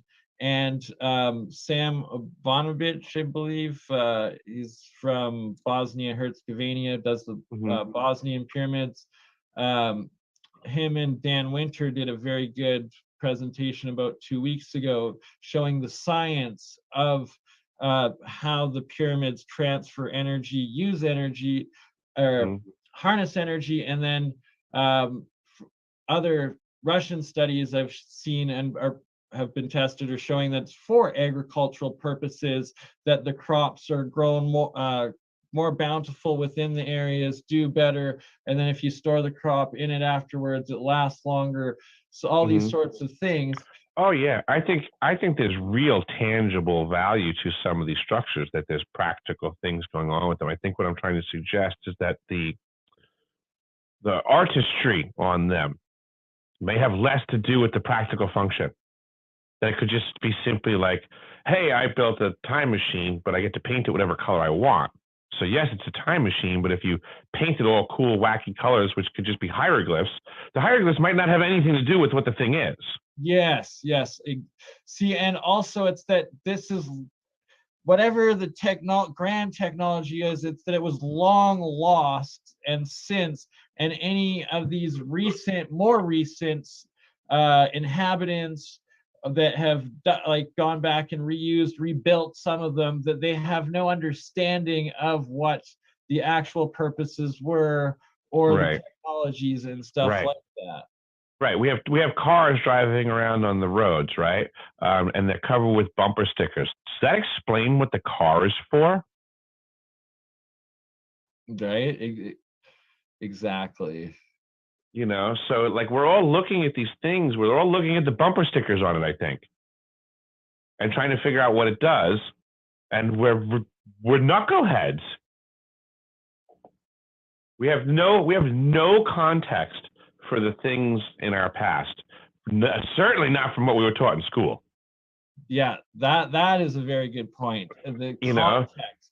So I'm glad you brought that up too. So before World War I, history, even in academia, was taught that Atlantis was our history, that it was a catastrophe, and that there was a society much greater and technologically advanced than the one of that time. And that as soon as we've gone into this new reset mentality, YOLO, we're the best ever, you completely lose that context and understanding of all the previous archaeology, humanities, civilizations, and the rest of it. Yeah, I mean, nobody wants to hear it, but we're the lamest time period ever. We're the most inefficient. We're the material and we're the most non-understanding of the resources around us. I mean, yeah, this is like the fall of man 101. We're at like rock bottom. We're knuckleheads. We don't understand the context of anything from our past, and yet we try to like pontificate as if we're so educated through science. You know, you can't argue with science. What? You know, it's just that, how do I put it? The confusion, it's like, it would be like all of creation, right? Just imagine all of creation. Sovereignty to science, yet science is now corrupted, false, and misleading in the highest of corrupt institutions. I speak oftentimes, like, you know, people get biblical and things like that, and they talk about creation and what God is because this says that, right? And that's crazy to me, because I think of it like, when the Cathedral of Notre Dame was built, right? How out of the world that structure was for people that were like, you know, living in the woods, and there's still folks foraging and stuff back when that was built. But then to see the grandeur. There's still tribes doing the same today. Right. So imagine people to walk out of the woods and see something like that going on, okay? That would be so profoundly different to them in their creation. But now imagine if you've never even seen anything like that before. You've just lived in the woods. You've never seen anything like that before. But I go over to the cathedral and I chip off a little corner of stone and I bring it over to you. And that's the only perspective that I give you on that creation, okay? And then I turn to you and I start asking you to define the creator, the architect of the structure. How accurate can that person be? It's not really possible for them to have any semblance of accuracy. So I would often tell folks that in the grand scheme of our creation, from your limited perspective, it's pretty much impossible for you to have any accuracy as to what's going on around us. Yep. But yet people love to pontificate and preach like they know this is this and this is that. And it's got to really, really. How's that piece of sand you're holding look? But people just don't seem to get it. If we can broaden our perspectives and realize that it's not just everything that we're being shown, which is the piece of sand, because they're not letting us see outside the margins. There is greater creation. There is more to the conversation, and folks need to have the blinders removed, because it's, in a way, it's like we've been pulled from the forest and being forced to just look at the piece of sand when we have the ability to look at the cathedral, to make it to that understanding. I almost think of it like in the movie, in the book 2001 Space Odyssey, there's like that moment where the Neanderthal men come across the monument, the obelisk, and they have this epiphany just from witnessing something, from being privy to exposure to knowledge. And I feel like contemporarily, this is where we're stuck, is that the powers that be are very adept at putting blinders upon us and making us focus in directions that we don't want. But now I'm monologuing to a wall of paintings, and I wish we had a live line that we can get to. Oh, Sorry. whoa, shirt change. Look at that. It's all good. I just ran out of stuff at the last second. Fair enough. It's getting colder in Canada. You had to throw a shirt on? It is today. It's a little rainy. Uh-huh. Little rainy. It's I think it's only like 7 degrees Celsius out right now. Oh, wow. Yeah, right. And it's like still, it's only 5 hours of darkness. So kind of strange. It's our rainy season though. It'll be like 30 degrees tomorrow though. Nice. How's Alaska? Oh my God, it's been ruthlessly hot lately. I've been praying for winter. Really? Hey? Yeah. Well, ruthlessly hot according to my standards. It probably was in the low 70s. I don't know. I've been working out in direct sunlight and complaining. Yeah, well, I'm just so much sun at this time of year, no matter what you do. Can't hide. Yeah, absolutely. Before you were talking about the history of like the former Russian history settler area of Alaska and inhabitation. And part of the research we do online is into this Tartarian Empire and Tartarian history. And the further you look back on maps, the more territory was called Tartaria. And at one point it occupied all of Alaska, and it seems like it actually at one point was also all of North America and South America. But the end of it was the Eastern Eurasian part. And that a lot of the map on the ancient maps, there's all these cities of like castles throughout northeastern Eurasia in this Tartaria region, where now it just looks like bomb craters and no inhabitation. But cathedrals are a big part of their architecture, as well as these brick buildings. And do you see a lot of that sort of architecture, like the older stuff in Alaska still? And is there still Russian population at all, or is it just completely removed? There is not a lot of structure in Alaska at all. Just simply, there's not a lot of structure. There's not a lot of old structure. Probably the oldest structures that I saw, which were probably Russian Orthodox, some churches and things, were over in the Dutch Harbor area. Probably some of the oldest and more religious structures that I saw, and they just looked wooden. Okay, that's pretty cool. Yeah, and it's So I don't know. Have you looked into the Tartaria much, or Not much, but I find it very interesting. And I guess I would say what I do know of it, I guess, supports my belief that there was something going on for longer on this planet. I agree. I don't know the answer on humans, aliens, whatever the hell you want to call it. I don't know. But as a tradesman, I know structures and I know labor. And I know that it takes a certain amount of man hours, motivated man hours, to do hard work. And you can't whip someone into being a craftsman. right? Oh, I know. That's the biggest lie that people seem to, oh, back in the day, there were all these slaves building these things. No, they weren't. Right? It's like, no, they weren't. A slave who you beat, you break their hands if they don't work. Well, someone with a broken hand is never going to be able to craft these masters. Like, oh, right.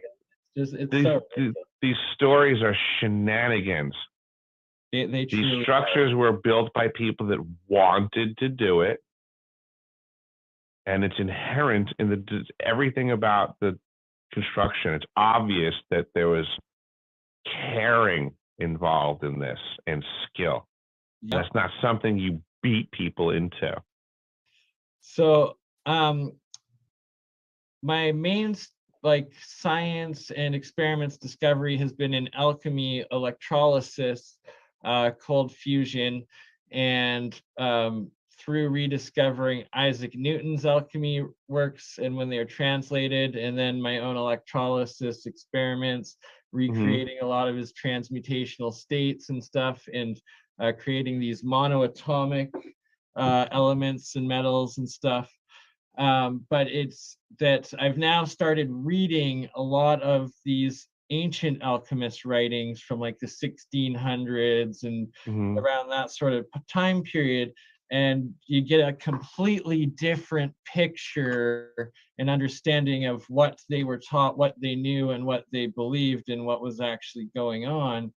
And one major part of this electrolysis called fusion stuff and the monoatomics, it ties directly into the geopolymers and how the megaliths and these other buildings and whatnot, how they're actually made, and that it's a completely different technology than what we currently believe through geology and all of this and whatnot. And it's fascinating as heck. I have spoken to some fairly intelligent folks. Right. So sorry, everybody. I appreciate everyone tuning in and being here. This is going to have to be the end of the stream and experiment tonight. I will be doing a follow-up stream here in the next day or two in regards to the outcome of this procedure, talking with Mark. I'll also be editing this video tomorrow a bit, changing the name correctly, making things proper. And I love you all. It's me and Campbell, Autodidactic, on Leak Project weekend at BurnEye. This Friday night, we're going to be doing a special on Tartaria cathedrals and old Tartarian world maps very soon. Also, we will have Paul Cook and Michelle Gibson on. Aaron, I'll be in touch with you tomorrow about doing the Wednesday stream together and the channel and all of that. You all are extremely amazing. Thank you for tuning in. The rest of that 2-hour interview with Eric Hecker is available on leakproject.com. I will do another stream probably later on of that full video at some point in time, or I think I might have already done it. I'm not sure if it was on the old channel and what got me banned or not. I don't know. It was right around that time. Anywho, love you all until the next one. Catch you soon. This is the bit, isn't it? That confuses me. It's like, did we choose to come here to get this sorted out, or is this just just seems a little unfair, doesn't it? That you know, where we seem to be here, and there's this parasite messing up our experience. And you know, I know in my own life, the times that I've made major changes, it was like it became more painful not to change than to change. That was when I made big changes. You know, it's this whole ridiculous narrative of it's, you know, it's an unsafe world. There's not enough for you. It's scary. Everyone's out to get you. And clearly the old civilization was completely the opposite to that. It was all about empowerment, like literally. Cosmic resonance, I think they called that one. Or Cosmic resonance, that's a better name. Real science, you can actually produce free electricity, and this is part of what Tesla was doing, is the differential between the top of the spire to the ground actually creates an electrical differential that you then connect to another wire that goes into the ground, your grounding. Put that into the third phase in your circuit, and then you have a bell ringing circuit, and that actually produces plasma electricity out of the air. It's real technology. These things actually function producing electricity. It's crazy. The movies are the truth and the news is the lies. They've completely flipped it. You know, when you look at everything with new eyes and you come across information like she was born into a very wealthy family with elite connections, you know, it means something very different now to me than it would have even a few years ago. And it's our free will that they've really also messed with, because we've been lied to and we react based on lies. Just getting their independence and end up in civil wars for 20, 30 years happens a lot. Because we keep choosing to pick up the gun and use it on ourselves instead of building and uniting and accepting that we are one people, one spirit, one harmony on one plane that together, united, can achieve anything we dream of. So do you want to, you know, wake up, or do you want to just keep going along because the change is too difficult? And then give them pieces of information that they will then pursue themselves and look into, and then they'll wake themselves up. I was going to mention it's the whole red pill, blue pill of the Matrix. I mean, that of the movie. And you can consider that movie as a documentary because they're telling us something about what's happening here. So do you want to, you know, wake up, or do you want to just keep going along because the change is too difficult? Wake up.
Is the sound not working there at the end? Oh my, I'm confused. I hope not. Very weird. Love you all at this time. I was aiming for 3-3-3-3, but I guess it's gonna be some twos in there mixed in. Who knows? Until the next one, I love you all. Have a good day, good night, good wherever you are, whenever you watch this. Until the next one, ta-ta.